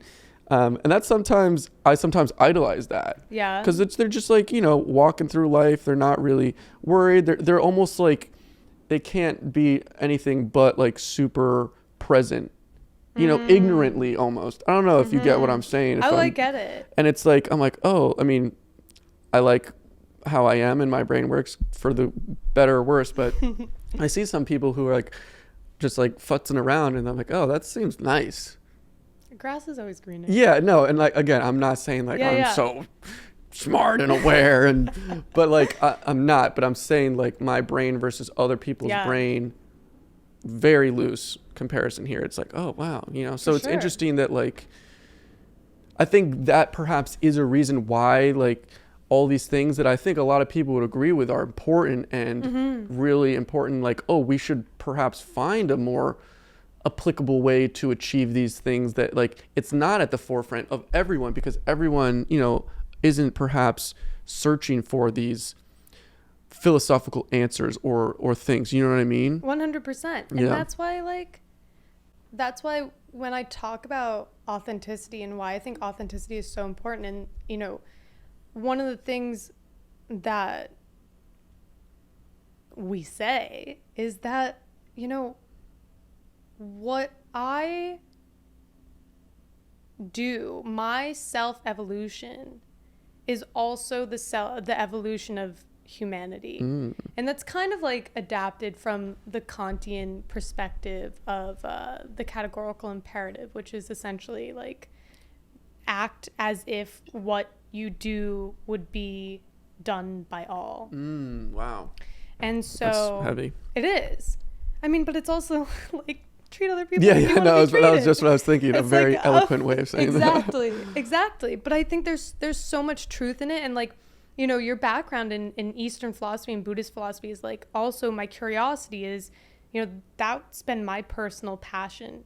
So it's like, how do we intersect these things? And like, I think the intersections, like quantum physics, it's like the intersections of these things is where the fertile grounds are, and like having these interdisciplinary conversations.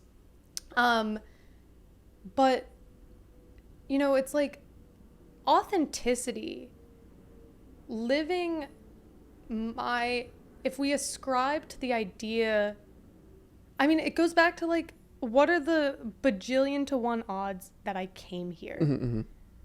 Okay. You know, we can say that's meaningless, or we can say it's there's something to that. Right. But, if we look at it from the lens of like continuation since the Big Bang has always been, that's to me, that's what oneness is. It's like we're all from that same force. We are the Big Bang continued. Totally, yeah. And so when we put it into that bigger context of like, what does my Lydia-ness have to contribute to the evolution of humanity, which seems like a huge thing. But we talked about this on our conversation the other week. It's like, if it's so much as I am a barista, and that's my passion, and I love to make people coffee and smiles, that's it. Boom, done. It's not like a big thing. But the piece of looping back to Jung, it's like fulfilling the way that is me is the beauty of the contribution that I can make in whatever size, it doesn't matter. That's cool. But it's like the paintings that you make contribute something because they come from that place in you that is creating for you. And I don't know how much you like or know Rick Rubin. He was in the Beastie Boys. He's a music producer. Oh yeah, he's he the with the beard, yeah, the producer. Barefoot. Yeah. He did like Jay-Z's albums or some of them. Yeah, Rick he Rubin. also a lot, I think. He just did something on Hulu. It's like a 6-part series with Paul McCartney. Just like okay, yeah, I have. Did you see that? No, I saw the commercials. Okay. I am familiar. He's all over the internet, or like he has some good podcasts. He's a cool guy. Yes. Yeah.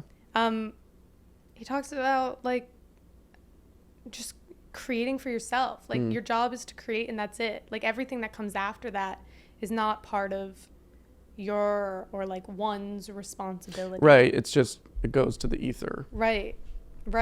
That's cool. Yeah, you said that nicely. Thanks.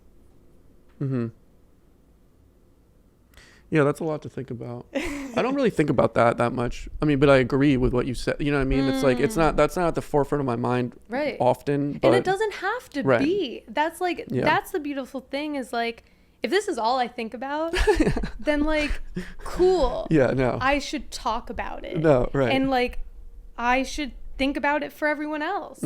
Not that I'm saying that like my thoughts are we know what I mean. Of course. But it's like do something with it and trust in the fact that there is something there that I have to contribute. Yeah.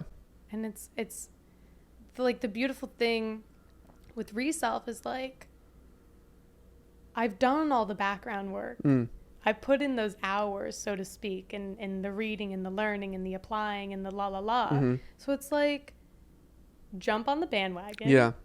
Take the breakdown run with it, look at how it applies in your life. Like, everything follows this process of relearn, which I say that because I think that at a part of it, we have an innate idea about the things that we talk about, and it's sometimes awakened or sometimes remembered or none of the above, and we're just learning it for the first time.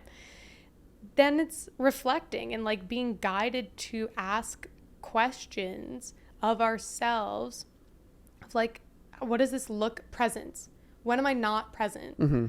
I mean, I say this example all the time. It's like, maybe when I'm scrolling on my phone for hours and hours. Okay, cool. It happens to the best of us. Oh, yeah. But it's like the awareness is the first piece of it, being aware of that. And then it's what are the things that make me feel, when do I feel present? For me, conversations. Like, that's why I started the podcast. And that's, you know, the idea of the podcast is that conversations help us, the exchange of ideas, you know? And so I agree. I black out most of the time. Totally. When I have these conversations. Yeah. Well, because you have to work, you have to navigate, like you have a job, so to speak, as like the arbiter of the conversation. But I don't even like see, this is what I'm curious with your art. It's like all of that goes away. Oh, yeah. And it's just like whatever I have to say, whatever thoughts I've formulated prior to that I wish to communicate, and then everything that comes up from it. Like, the conversation that's going to be in between this, it will be an interesting one. It's, you know, sometimes I have solid thoughts that I come to these conversations with, philosophy's examples. Other times it just like spews from the void out. And I think that there's something really cool about that. And the conversation that comes before this is, I think that there's a cultural revolution that's happening right now. I think that we're seeing the very beginning of it. I think that it can be something of an enlightenment and a renaissance. Oh, cool. And I think we see pieces of it. And I think for a lot of people, it may be too early. And there's a lot of doom and gloom going on right now. Yeah. But it's like, that's the fertile ground for change. Totally. And I also think that we see patterns picking up in a less counterculture way of the 60s and 70s. And I think, you know, we can look at them and see how they've just kind of become normalized. And it's not necessarily a rebellion. And it may not even be that big of a to-do. But I mean, we can speak about like psychedelics. I think that's a prime example of like, this is something that's being integrated into our society. Yeah. And, you know, for better or for worse, science had to say, yes, this is okay. Totally. I don't know. Yeah. But it's like, that just was me laying in the sun and like letting the thoughts go and just, it's interesting. Totally. Yeah. Yeah, that's a lot. That's awesome. Yeah, being present, like I think conversations like this, but also I always think about, not that I work out often, but like exercise, I feel like I'm very present because you have nothing to think about other than like, if you're running, you're like, oh, I can't trip or blah, blah, blah. You're like kind of very in the moment, or your heart rate is up. And like, I really believe that. Yeah. But I don't work out often, you know? So it's like one of those like things I just agree with and know, and then I don't like put into practice. I mean, I do here and there, but I think like a physical practice, exercise and practice is super important for your mental health. 100%. And I say that, and I don't do it that much, which is so classic, but you have the awareness piece. Yeah, and I believe it. Like I do, for whatever reason, without much evidence. But it's I think the evidence, what's the saying? I don't know. The evidence is the feeling that you have, the experience of the present. Someone brought that up in our live group when we were talking about this. I asked, before we even talked about, you know, my sort of little real world applications of like, what is presence? How do we apply it and integrate it? Someone brought that up. It was like, they said, when I'm moving in any way, like that's when I feel present. I was like, well, I didn't even think about that. Right. cool. Totally. Yeah, I see how that applies in my life. And like, that's where, you know, this idea of like, it's so funny. Like, that's where the idea of like embodiment and somatics, and like people hear that and they're like, what even is that? Yeah. These labels, these categories, you know, I don't really, you know, obviously they matter. But it reminds me of like, in my ancient philosophy class, and I totally didn't mean this way, and like in retrospect, I get how it came across this way. We're having a conversation. One of the young women in my class was presenting about something about Plato and like Socrates, and the question was like, did Socrates even exist, or did Plato make him up? And so like my first question was, does this even matter? Yeah. Because behind that question, and I didn't elaborate, behind that question was, why does it matter? Yeah. Like, why does it matter? You know, obviously it's like the interest of it, but it's like, isn't it just the words? Yeah. Isn't it just the ideas? Exactly. The person doesn't almost matter. So it's like, I think, you know, especially culturally, and this is something that I'm just learning how you know, so especially like Eastern philosophies, how do they actually integrate into our Western culture when we have no context around them? It's like,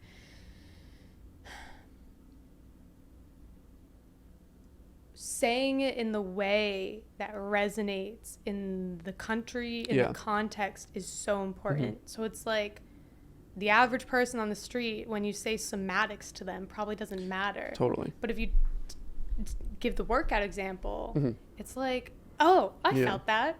Okay, so you're gonna just easily explain to me that that's all it is. It's like the presence in our bodies, and like using our sensations to tune into the world, and like, that's, you know, it doesn't have to be a big to-do. Yeah, totally. Yeah, I think you just have to like transcribe those ideas into any way that resonates with people. Exactly. And so that's like inefficient because everyone perhaps will digest it differently, but yeah, you have to almost like dumb it down. Somatics. Right. I've never heard of that. When did I hear I don't know that, but yeah, it's a good, nice big word. It is.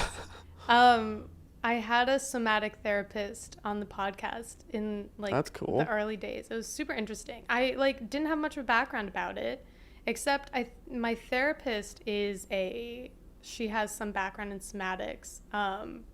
And like the interesting link between it, and we're so digressing here, but the interesting link between it is like, so my therapist is also informed by polyvagal, and it's like, okay, those two things, what does this even mean? Polyvagal is essentially like the theory that the vagus nerve in our body, which connects our mind and our gut and all these things, it's like the fight or flight instinct. And there's like, she's explained it to me as a ladder. It's like we can go into the bottom sort of experience, which is shutting down, I just forgot this word the other day. When you disassociation, shutting down, then it's like fight, flight, in the middle, which is like where most of us live, and then the top is like connective. So our body has all these sensations, whether it's like language we're hearing from someone, or like bodily cues or whatever, triggers, right, will move us up and down the ladder. And why does any of that matter at the end of the day? It's like that awareness in the most functional, easily digestible, actionable way is like, okay, when am I on edge? Like, when do I get fighty? When do I get flighty? When do I freeze and disassociate? And when do I feel playful and connective, which is that top state? And like then those higher functionings of the brain, which is like planning our futures and creativity and stuff. All of it is to say that just having some sort of context and language, it's like a map. Exactly. And we all don't have to be experts in it. Yeah. But just like the introduction of these things into our lives can be so empowering, and it's like on the individual level, but then it's also on the collective level of like, if we're gonna get philosophical with it, and we're gonna like look at, you know, society is man-made, all of this stuff is like agreements that we've made with each other. So then where does it go? How do we make it better? What's next? Yeah. And for me, like, I don't think Mars is next. Really? I don't. Like, maybe one day. Yeah. Cool, for sure. But I really joke about it, but it's like, we're going to go there and we're going to have the same exact problems that we have here. Probably. Because we never dealt with ourselves. Yeah. In the Buddhist sense of Right. like the internally caused suffering. Right. So. I want to go to Mars. Do you? Yeah, I love. Would you? Yeah, I would do it. If there was some agreement where you could go to Mars and survive, but you couldn't make it back, I would still go because that'd be pretty epic. I'm a huge space nerd. Yeah. I love it. I do too, but I think I have. But I hear what you're saying. I mean, I think I have a fear of it. but I don't think like that's the agenda. I don't think I mean, there's a million agendas, but I think it's just like another explorative, technological keystone, For sure. and like it, yeah, for sure. I mean, going to Mars will be the same as we are here, but Right. yeah, and I guess that could be scary, but it's yeah. I just think like when you get into the world of like aliens and advanced civilizations and like these ideas, it's like, what do we know? No, we don't know shit. You saw those new photos from the James Yeah. Webb Telescope. Yeah, that will make you feel very small and insignificant. Right. Fucking crazy. And I love that. And Yeah. I have to show you this because I actually was thinking about this the other day. A painting that I did in the beginning of COVID was like a combination of an image from Hubble and Albert Einstein's face when he's like, whoa.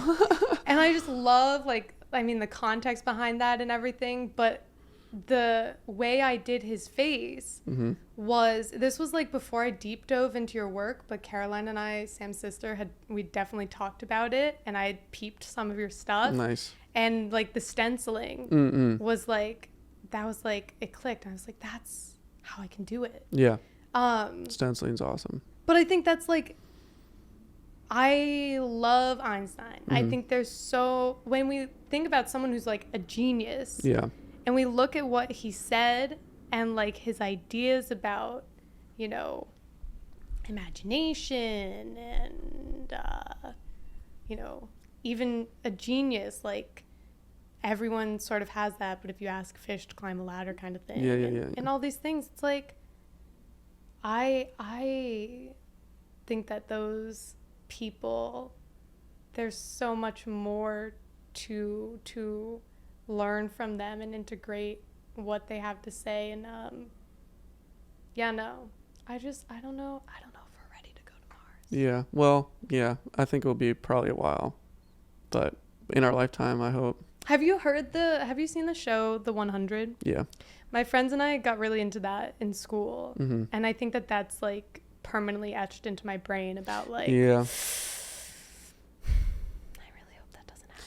Yeah, I mean, I don't know. There's already, every country already now has like a space force, like a new branch of their government, because like that's the next frontier of, environment to conquer and geopolitics, and it all is part of that. But like, that's just like that's just like a societal anecdote. I mean, Right. which is just, that's what the world is now. So, but it's also like space is good for the collaborative effort of like countries, like like it's very like non-partisan or bipartisan, or it's like very like non-political. Yeah, which is awesome, and it's just like that's why science is awesome, because it's there's no subjectivity in science, which is awesome. Like that's like, it's funny because like my life, like I was into that Buddhist stuff for a lot, and I really appreciate it, and I still have it with me. But also like I am really into like science and like how that is almost not a religion, but like that idea, like science is science. It's like yes or no, and like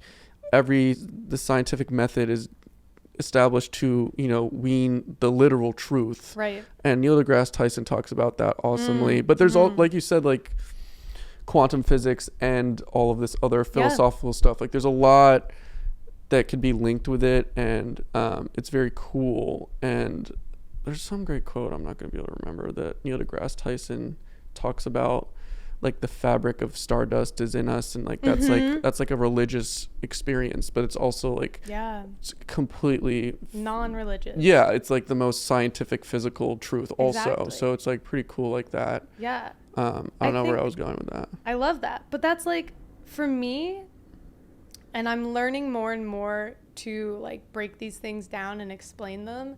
Like, that's the intersection of spirituality in not the sense of like spirituality as its own sort of religion, but like the spiritual experience of being human. That's like the interrelationship with science that it has is like, it's what Einstein talks about. It's like there's something there that these discoveries, these certainties, so to speak, are saying. And it's, you know, it's like the feeling of when I sit with the fact and I really engage with like the bajillion to one odds that I'm here, that makes me feel some type of way. Yeah. You know? Totally. And I think that we get so stuck in like the categories and the labels and the politicalization and everything, but the underworkings are all the same. Do you listen to Sam Harris? I don't. Really? Do you know him? I do know of him. I feel like you'd be into him because he's like a neuro scientist, whatever, brain, but also like a philosopher. He's so well spoken. Yeah. I mean, it's very fascinating. I don't know if I agree with everything, but I feel like he talks about all that, and he says it so eloquently, like all of that stuff. And he's big into meditation, but also he's like a thoroughbred scientist, neurologist. Yeah. Fascinating stuff. I love that. Like, that's the example to me of like, and this is what I was going to say about meditation earlier, and what I say about it all the time. It's like, it can be a spiritual thing in the way that prayer is meditative and it's a spiritual thing. But at the end of the day, you know, what we're practicing in meditation is out of context, dare I say, presence and awareness. And it's why? So that in context in our daily lives, we have that equanimity, that presence, that awareness that helps us navigate and suffer just a little bit less. And it doesn't have to belong to a tradition in the sense that, not that we shouldn't give reverence to where things come from, but it's like anyone can do it, and whatever prevents me from seeing myself as being able to participate, I think is the next hurdle of like wellness as a broad category, because wellness, I mean, everyone deserves and has a birthright to be well. So how do we make that accessible and relatable? Right. Wow. Some highbrow stuff.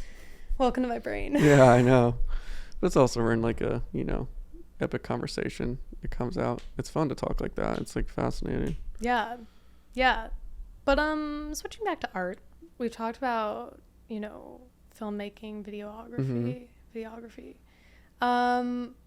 Do you have favorite directors? Do you have favorite? And okay, this actually, maybe let's start here. Do you ever see yourself getting into that world? I know you've done a documentary, at least one, two that I've seen. What are you? Where do you see that going? Great question. And I love it a lot. I really love it. And like, I sometimes love it way more than painting, you know, like painting is like this weird relationship where like, I love it. And like, I've put a lot of energy and time into developing my skills and like identifying with it as a person. But like the videography and like storytelling through a camera is like, it just keeps, you know, piquing my interest. It continually, like, I'm continually into it. I've never gone through phases of like being in it, which I do with painting. And so, yeah, I think like, I don't know if I ever will, but I would love to like direct movies or like short films or like write. I think maybe in the next few years I do want to start writing, whether it is like narrative things for my paintings, like something. This is kind of G14 classified, but I'm working on like a painting series and to have like short stories to go along with them. Yeah. And I kind of did that. Like one of my big projects a while ago was like these murals in Westport. Maybe you saw that project, but maybe not. Where it was like a short story to go along with an image, and I like that. But I would love to. I mean, again, I'm not like a director for movies, or not even close to that scale, but if you think about like my discography of videos, I've made like 300 YouTube videos, a lot of them having like, you know, some sort of narrative of beginning, whether you want to call it like a 3-act sort of situation, not really, but I also have all of that experience of making videos. Again, like there's a difference between like thinking about things and then actually doing it. You know, I've done a lot, but to do this sort of short film realm, I would love to dive into that. I don't know yet though, because it's hard. That's like a really hard career to get into, like directing and like making movies. It's like you just need fucking lots of money and like to eat shit and like probably not make something great, but like it's I love it. I love movies. Like I'm obsessed with movies. I'm obsessed with TV shows, more movies, but have you heard about Francis Ford Coppola's I don't know how deeply he's involved, or if this is like his thing or his family businesses / production companies thing. It's called Decentralized Pictures, and it's I haven't heard. Blockchain something or other. Oh, cool. Democratization of the funding. Okay, I have heard of things along those lines. Maybe not that one, but that's awesome. Right? Where people are like crowdfunding with sort of like crypto, and then not to interrupt. No. But I'm about that. Right. That's I think awesome. it's really cool. I think that's gonna be the future. 100%. Yeah. I was having this conversation with my brother about, you know, for a while I really thought, and obviously to my knowledge we've kind of seen a shift in it, but I thought that like perhaps Netflix and like Hulu and those things could have been the democratization of creation and production and getting projects out there and funded. But, you know, with budget and everything of those companies, I think that's kind of slowed down. I also think that, you know, other people perhaps we could say in the industry have been able to like tap that. And perhaps it's not as decentralized, so to speak, as it could have been or can be. I think that's really cool, and I think that, and I think it's really cool that someone like him is involved in that and keeping that spirit of, you know, everyone has something to contribute. Totally, yeah. And it stinks when things are really hard to do, like accessibility of things, and it's true. But that's also why YouTube's great, because like YouTube is like super legit now in terms of like having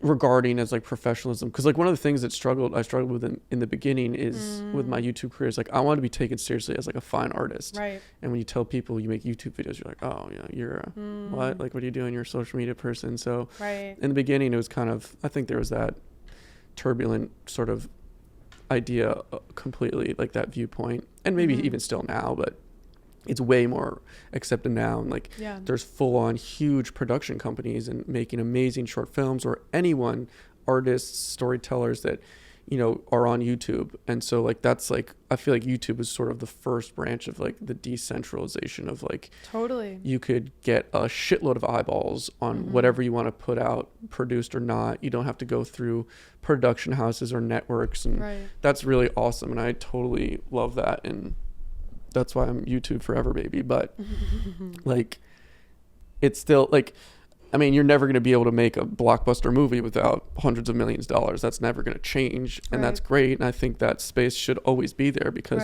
I love it. Who doesn't? It's the pinnacle of whatever that world is. And there always should be that pinnacle. They're always going to be bigger, better. They're going to push it. But the smaller trickle down, more of that is only going to be pushed more in the future. Like small indie films or small, indie production companies being able to be more modular and super like run and gun and making equally awesome stuff for less money. Right. Totally about it. Yeah. Yeah. It's awesome. Yeah. And I could totally see myself doing that. I don't know. I'm getting kind of a little burnt out with YouTube, and I've been doing it for so long. So, Yeah. I mean, I've been thinking about the future a lot, and even this studio space, like how long I'll be able to keep it. What's the next, I don't know, adventure I want to take. I don't know. It's frightening but exciting, and yeah, who knows. The world's your oyster. Totally. And like, again, I it's so funny how I preach that and I just force that down people's throat, like, you can do whatever you want, blah blah. But then me thinking about doing a switch and changing, it's like, like it's totally scary, and like I don't know what the fuck I'm doing, but par for the course. Totally. That's why I always try to tell people to take everything I say with a grain of salt, because like I feel like so much I sound like I know what I'm talking about when I really, I just am talking into people's faces so hard. Yeah. And I only can share my experience, and that's because that's all I really have. That's my only truth. But but hopefully it can, I can use that to my next step, my next stage in life. I don't know. Yeah. We'll see. Yeah. I think there's something to, I mean, I think that in that sense of like you're saying, sort of, you didn't say this, but like, this is also my experience, like preaching these things. Yeah. It's like full disclosure, like this is what I hold myself accountable to. And like, this is the bar for myself. And like, that's, where the philosophy meets the road. It's like, these aren't just things that, I'm pulling out of my butt. Yeah. Like, or what someone else said. It's like, this is the path, and whatever resonates. I think it's interesting, twofold, because I resonate with this. Like, what you said about identifying with your art. I'm like a very 0 to 100 person. And like, I have to be able to, even if it's so simply as like, I have to be able to 100% see myself in a experience. I'll give you, like, applying to get my PhD in philosophy, it was like, it's kind of like that Emerson quote that I referenced in the beginning. It's like, I have to hit the pavement hard. I have to, like, this has to be my truth today. Right. In order for me to, like, go forth with something. That's follow through and execute, Yeah, it's also not to say that, like, experiment and curiosity doesn't exist in my life, because it certainly does. But, like, I think one of the hard things, I think this is what's really interesting about YouTube, and we kind of see that in terms of, like, where some people go or don't go with the brilliance they create on YouTube is, like, I think, and this is like part of the Buddhist Eastern philosophy, is like when we identify with things, it limits us. And, who's to say that the videos that you make on YouTube or someone makes on YouTube aren't, well, we get into categories and stuff, but like aren't on some level, a filmmaking period. Right. So then it's like, where can I go with that? Where do I want to go with that? And, yeah, I hear what you're saying. I don't know. I think that's like being super subjective also still, which is great. And just like, because there's those lines, like, again, the hierarchy in our society, like there are those, and I think they're important. They shouldn't be, die to the grave black and white, but like, Hollywood is Hollywood because it's big budgets, epic movies, and it's a lot of resources and time, and they make amazing things, and that's clearly not accessible for a lot of people. And YouTube is cheaper, and people thought it was like lower quality and shitty, but like our world is turning to the more like everyone just wants like real stuff, like TikTok. It's just like a camera in everyone's face permanently, and like that's really interesting. That holds a lot of value and entertainment for people, and like it will switch, I'm sure, when VR comes out and it will be different in people's, you know, interests, and where they hold their interests will change. But yeah, like YouTube. And like for me, again, it's like a personal thing. It's like I make the YouTube videos and they're epic and they're awesome and I work really hard. And if other people agree and they think that, great. If they don't, whatever. It's like, you know, you have to release it once it's in the world. And there's a pie chart of reasons why I do it. You know, it's to fulfill creatively, it's to make money, it's to grow the business, it's to, you know, whatever. So it's not always just so black and white. And but it's out there and it's there. I don't know what we were really talking about, but how that came. But it's so easy to get lost in a thought hole. We were talking about, I was going to ask you, like, who are your favorite directors? Like, what are some standout films? I'm such like a mob follower also. Same with like fantasy novels. Like one of the biggest authors right now is Brandon Sanderson, and he's just cranking out like the most amazing high fantasy work and writes at a ferocious pace. So he's constantly coming out with new stuff. But like I love Christopher Nolan. I think is a genius. Like some of the most well-written movies, also at that epic scale of like the biggest scale, like Inception, or like his other movies, the Magic movie, I forgot, it's one of my favorite movies, I'm blanking, but yeah, I mean there's a million people like that who are awesome, but I don't know, I like that's like another thing, like I'm a sucker for like that pinnacle level, like I want to see the best of the best. Like just saw Top Gun recently and it was like fucking crazy. Like that experience you cannot get without new technology and like $300 million. You know what I mean? Like it's crazy, visceral, and whatever. That's just what I'm into. But it's just awesome. So I want to keep seeing that. Yeah. Is that where you would see yourself, like in a non-obstacled world?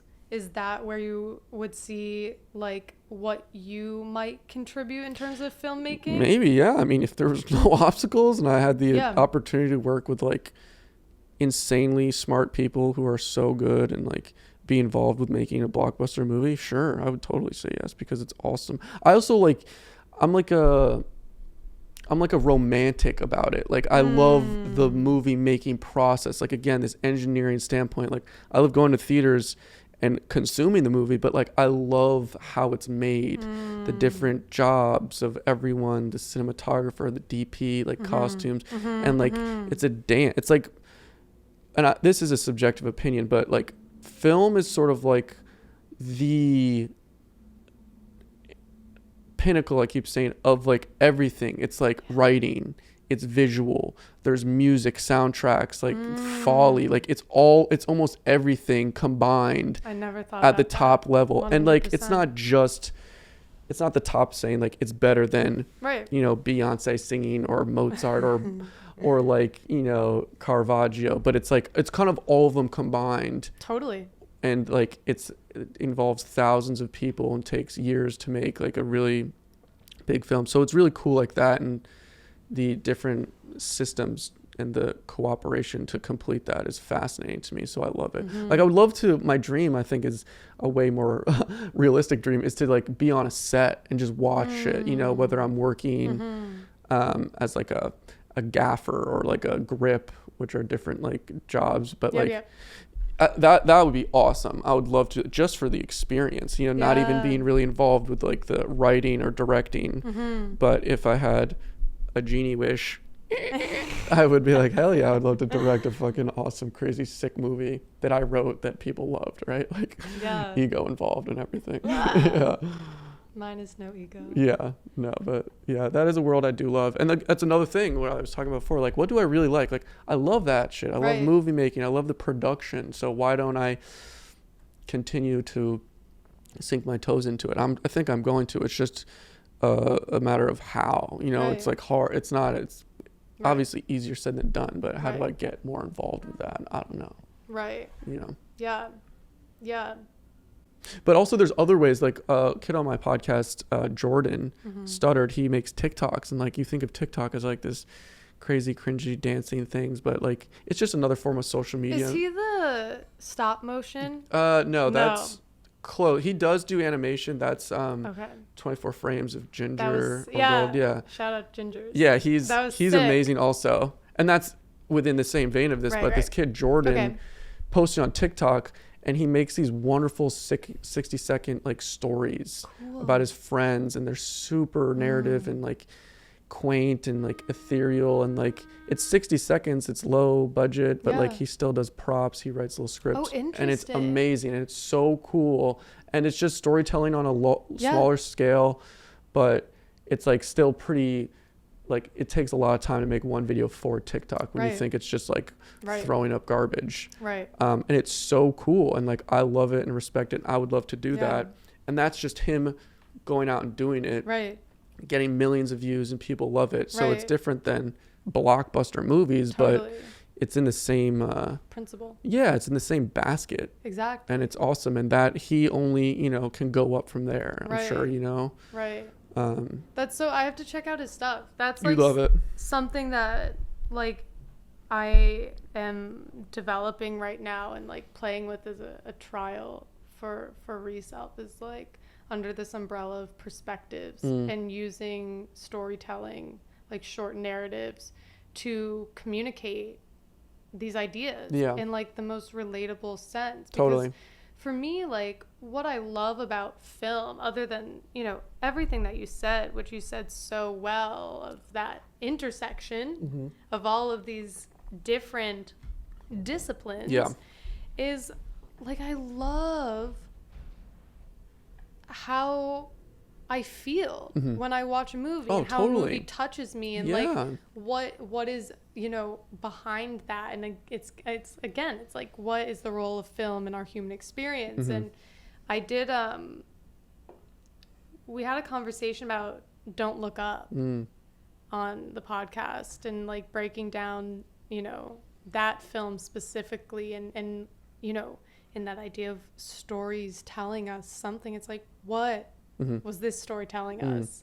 Because there's so much there to unpack, and it's like, okay, maybe Joe on the street doesn't think like that, but like that's how I watch movies, and like that's how movies touch me, and I sit with them. So it's like, let's have that conversation. And what is that, what do you walk away with when you look at, you know, Inception? It's like, what are those ideas that are in that movie that's just like, whoa. Yeah, thought-provoking. I mean, it is, again, like I don't think everyone has that experiences, but I really get like viscerally feel that, and like especially with like the fantasy movies, like when I watch Star Wars, like I don't want it to end, I want to be in that world, because I like whatever, give myself into it, and I just enjoy it. It's like gluttonous almost. But for other movies also, like you think really good movies put you in that movie as close as you possibly 100%. Get to that world without being in it, and it's maybe the only way to do that is through all of the sensory, like visual, music, you know, communication, people, relatability on a big screen.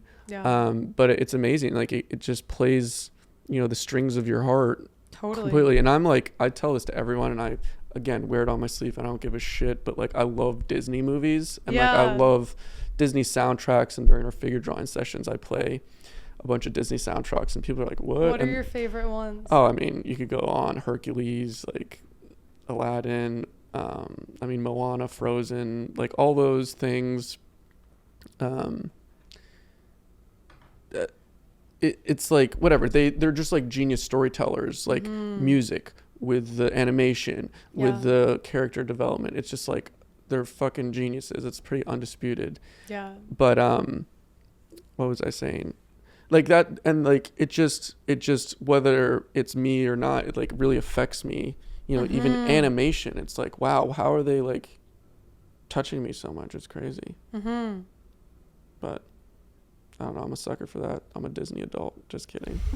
But like what I was saying, I put so many people on. People are kind of like, what? Why are we listening to like the Moana soundtrack right now while we draw? I'm just like, give it a shot, and then everyone loves it by the end. I put so many people on. Nice. Beauty and the Beast, fire stuff right there. Not always, but sprinkle a little original soundtrack thing. It's great. Totally. Yeah. I feel the same way about certain soundtracks, like the Darjeeling Limited soundtrack. What's that? Wes Anderson. Darjeeling. Darjeeling. Is that one of his movies? Yeah. Oh wow, I haven't seen that one. I love Wes Anderson also. Oh. What, is it older? I I suck. don't know.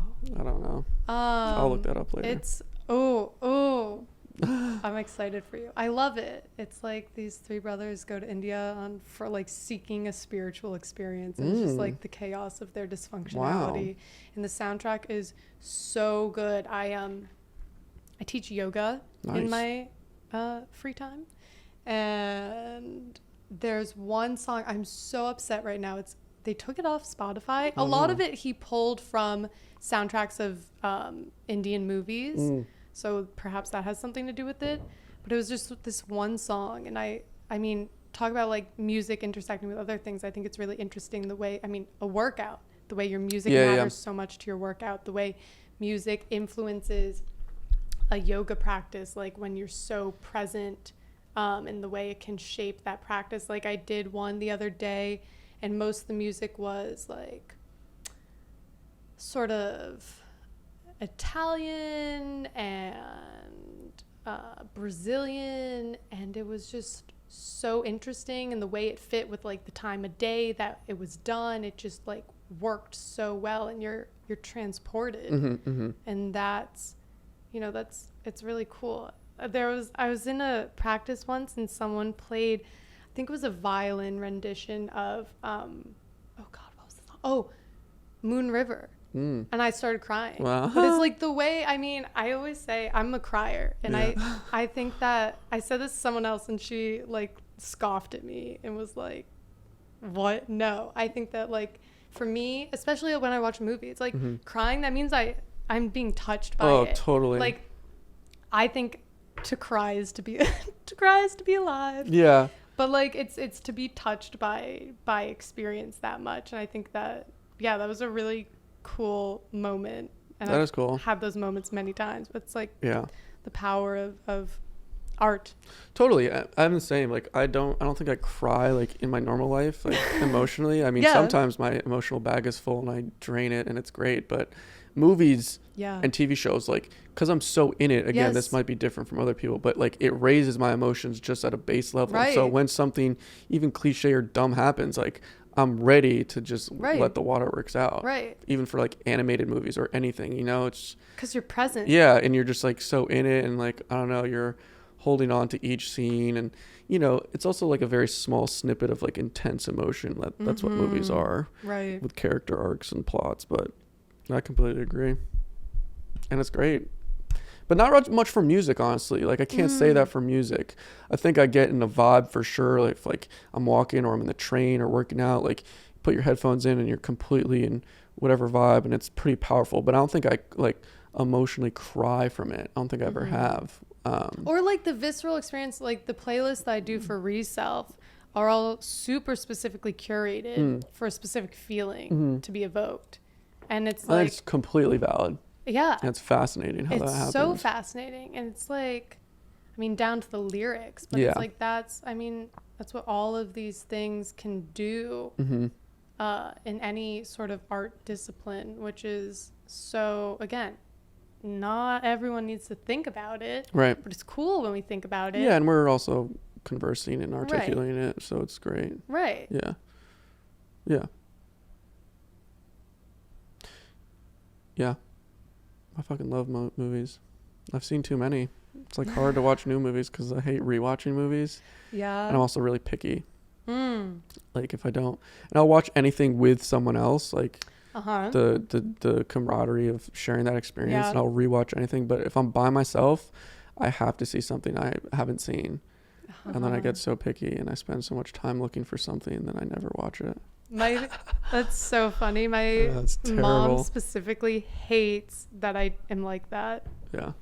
You like that too? Yeah. Yeah, it's terrible. Like, I feel bad for Lydia, myself. Just pick a movie. I know. I'm like, I can't even explain to you what's going into this process right now. Yeah, I know. I have to be so involved and like excited. Right. It's terrible.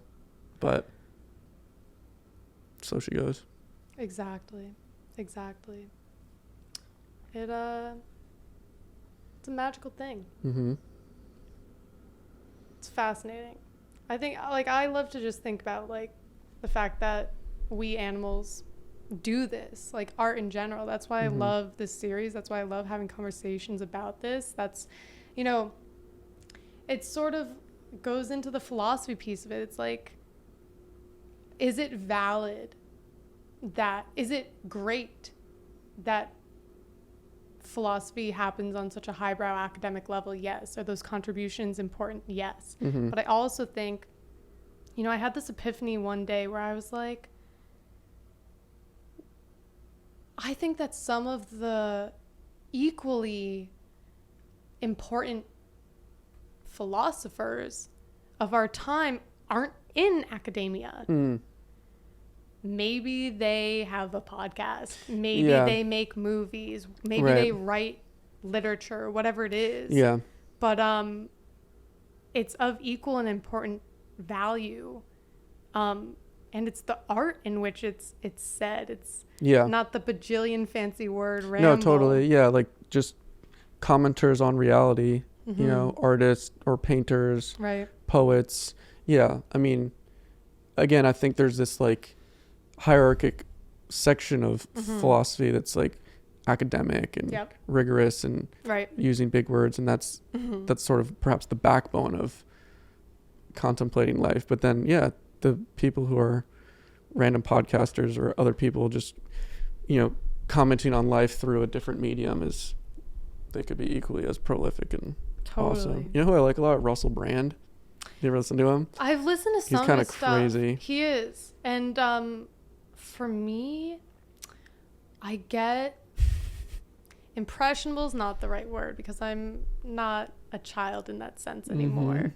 But I'm really open. So like if I resonate with someone's idea, it like permeates into me. I see. And I know this about myself. Like I have to be careful about the ideas I entertain. Yeah, if they say something you agree with, then you're just like cult follower. Exactly. Is that what you're saying? Kind of. Yeah, I'm like that too, sort of. And like I think Russell Brand, I saved one, I'm visualizing it right now. I have one of his clips on my you know, private Tumblr that I saved, which I thought was interesting. And I think, you know, he has interesting ideas, but for me, it's like, it's a rabbit hole, man. Oh, he's a rabbit hole. And I say it specifically for like entertaining purposes. Like, I think he's really funny. He has like a silver tongue. The way he talks is like fascinating. And I love like good communicators, regardless if it's like trash or fucking political, you know, debauchery. But he's just like a crazy entertaining person. But yeah, talk about rabbit holes. He goes down it immediately. Immediately with anything the guest says or by himself. It's just like, what are you talking about? But it's like, I just like him because he's like a cool commentator. I think, I mean, you touched on it and I wrote a paper about this. I think there's and I, you know, for myself, there's something there to learn and to integrate, and I'm working on it because it's also my personality. So like one thing that's really interesting is that I've seen in my own growth, like the way in which things that I say are like becoming, you know, I say them in my own way. You know what I mean? And I think that when we share philosophies and like especially other people's philosophies, I think the beauty is in, you know, what you bring to it and what I bring to it and my interpretation and humor. And so where I was going with that is I wrote a paper about how it was called Dave Chappelle, Comedic Philosopher. Nice. That's what he is. Yeah, cool. I think. That's cool. That's what resonates with me about, you know, what he's been doing since Chappelle's show.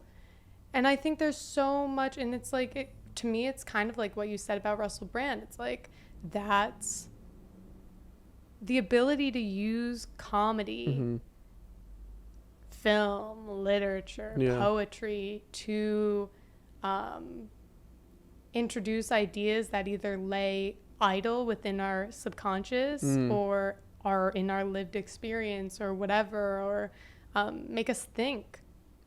I think that's so cool. And it's, I think, a very effective tool. Exactly. Like comedians are kind of lucky because they're kind of in the space of like they don't need to be taken seriously, but also can be, because they have that freedom. So they're like sort of like the ultimate commentators on like society and life or any idea. And then they can kind of just fall back and be like, oh, this is like a bit or a joke. But then they also kind of have the ability to like be serious. Where like the normal people, if you're not like a comedian or care about your reputation, you're not going to say crazy things. But, you know, so comedians have that flexibility, and I like it. And I watch a lot of like comedian podcasts. Like that's like I'd say 50% of what I'm listening to also, and they're just ridiculous, but it's also super entertaining. And just because you're a dumb comedian talking about like farts or whatever crazy explicit things, you could still have like profound like things to say. So it's a pretty interesting, like you said, ability to like talk about everything, and it's like to introduce ideas or whatever through comedy, which is super relatable. Like who doesn't like comedy? You gotta be kind of like a psychopath to not have a funny bone in you. But it's totally true. And that's why I think it's almost like a monopoly now, especially with YouTube and podcasting. Like they've completely monopolized entertainment and clips on Instagram and TikTok, and like every comedian has a special now, and like comedians are like the most famous people now. Like they're superstars, you know, almost. And it sort of speaks to our society and what people, you know, want to adhere to or resonate with. It's relatable, but it's like also could be thought-provoking, and totally it's a form of art. It's awesome. I'm totally a big fan. There used to be a huge comedian in this building. He just left a few months ago. Andrew Schultz, have you ever heard of him? Oh, I think I've seen some of his stand-up on he's amazing YouTube. And he's just huge. But anyways, beautiful. That's cool. That's really cool that you wrote about Dave Chappelle. It's not like I could see it. My academic. It's not your magnum opus or whatever it's called. What is that? Whatever. I think that's it. I don't know. Magnum opus. No, it's not, but it's certainly my thought. Yeah, no, I was it's like, you know, I didn't write that for any class. Oh, really? No, I just wrote it for myself. Oh, shit. And like the follow-up piece that I wrote from my like philosophy of fashion thing that I did for an independent study also wasn't for a class, but it's like these are the things I care about that academia didn't. Yeah, totally. But that's like, I think probably so many kids are writing cool papers like that like aren't, I guess, in the academic journals, but hold so much validity. Like, that's just a great, what you keep saying, intersection. Right. That's awesome. Right. Yeah. I would love to see it get some validity somewhere. But I think people would unanimously agree. Totally. I mean, I don't know the inner workings or the evidence you present, but like Dave Chappelle as a philosopher through comedy is, I think people would totally agree with. Right. But it's like... Or like, especially if you present the argument well enough. 100%. Yeah. But then, I mean, for me, I ask, like, why don't we talk about this in school? Why don't we talk about this in a journal? What what is art? What is philosophy? Who decides these things? Right. Yeah, it's a whole. Yeah. So are you like aggravated with the like academic landscape for like curriculum of learning philosophy? Like philosophy 101, you think it should be a wider, not just old people like from Athens or something? I don't know. I don't want to put words in your mouth. I love ancient Greek philosophy. I still have so much to learn and read from it. Obviously, there's so much. But for me, I really just think, especially in the Western world, and, you know, it's really interesting. Like when I went to look at my PhD paths, it was like, I was still interested in Eastern philosophy at the time. But there's like nowhere for me to go to learn that and study that here. And so I would love to see Eastern philosophy get into curriculums. Yeah. I think there's so much importance in that presentation of other ideas. But it's sort of like that closed loop. If it's not introduced, we don't have teachers. If there's not teachers, it's not introduced. Right. But I mean, you know, these are things for us to improve on. And there's, the You would love opportunity Sam exists. Harris. I'll have to I don't listen know, to like, stuff. I don't know If you give me an episode to listen to, I'll listen to yeah, it. I mean, like a lot of people like dislike him or Jordan Peterson because of like the political landscape or something. Right. But if you just completely disregard that, which I do, like Same. they're just so smart and just say crazy things that you're like, oh, like Yep. you kind of like agree with it innately, but you couldn't say it yourself. But also just the like people who are well read, like you seem very Yeah. well read and smart and like Thank bringing you. up all these quotes and name dropping. No, But literally. some people, who are like, they're like in their late 40s and they're like professors. It's like, holy fridge, you're like way smarter than me. It's so fascinating. But you would love it because he totally talks about all that stuff. And like, I feel like he's sort of like, a shining light for like talking about Eastern philosophy. Maybe not as much as I think, but he mentions it a lot. And he like is a huge believer. And he also has this like famous app that it's like, is it the Calm app? I don't know. It's like one of the most famous like assistive meditative apps. Is that his? I think so. One of the biggest ones is him, and like he's like the biggest like proponent for like talking about meditation, but also like making it really accessible. But Yep. he's also like a super genius neurologist, and I don't know. I think you would be totally into him. Beautiful. Yeah, he has his own podcast. He's on Joe Rogan a million times, all the big ones. But I love listening to him.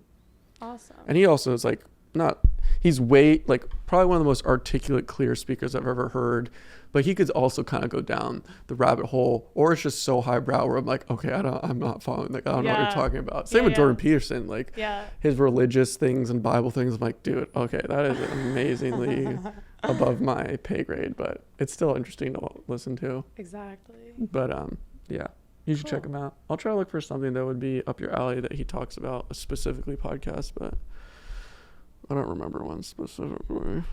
Love a good recommendation. Yeah, it's too easy to recommend things and then never like. I feel like people recommend things to me all the time. I'm like, oh, check that out. I'll never do, Yeah. That's like the most sour thing. I feel so bad, but when there's too much coming in, For sure. And also at the end of the day, I want to listen to whatever I want to listen to. Yeah. Yeah. Yeah. I've been on a podcast hiatus recently. Oh yeah. I'm like in a season of my life where I'm trying to hear what Lydia has to say. Totally nice. Yeah. But I mean, I love podcasts. And I listen to it very lightheartedly. Like it's almost like music. Like I don't really listen to music anymore. Yeah. Well, I paint. It's just podcasts. I put podcasts on. It's just background fucking arbitrage. I think when I've seen you do that in your videos, I think it's so fascinating because when I got into podcasts, like literally for me, it was like journal out, pen out, whatever's hitting, I have to write down. Like I couldn't listen to a podcast without writing something down. Right. And then, yeah, I think it's fascinating that you can have it, like, as you said, background. Oh yeah, music. it's just background. Because like you would think that I love my big fantasy novels that are so long, 1,000 pages. Right. And so you would think that like listening to an audiobook would be perfect because like I'm painting, I'm just sitting, you could listen, but I have to focus on that. Right. And I can't focus on the painting. Like I can't, dual wield like my brain. I have to just do one. So audiobooks aren't good while I'm working. But podcasts are perfect because it's like you could listen, you don't have to. I'm not trying to just like learn always. Most of the time I'm listening to like just literally the dumbest comedian podcast, which is just like garbage, but it's just mindless and it's fun. And I also like the video podcast a lot because I like it like to the side and I could look and see people's reactions. Yeah. I almost selectively only watch podcasts, which is I know really kind of backwards and weird, but I almost never, I will listen to like a podcast in the car, but it's almost always the video podcast in just the side, which is why my podcast, I want to do basically always video. Right. And you can listen to it obviously, but it's the video. Cause I like looking at the people. I like that. It's nice. It's fun. Yeah. I think that's it. Okay. Thanks, Sam. Of course. Yeah. Thanks. This was wonderful. It's a super interesting conversation. I can't wait to follow more of what you're doing because it's awesome.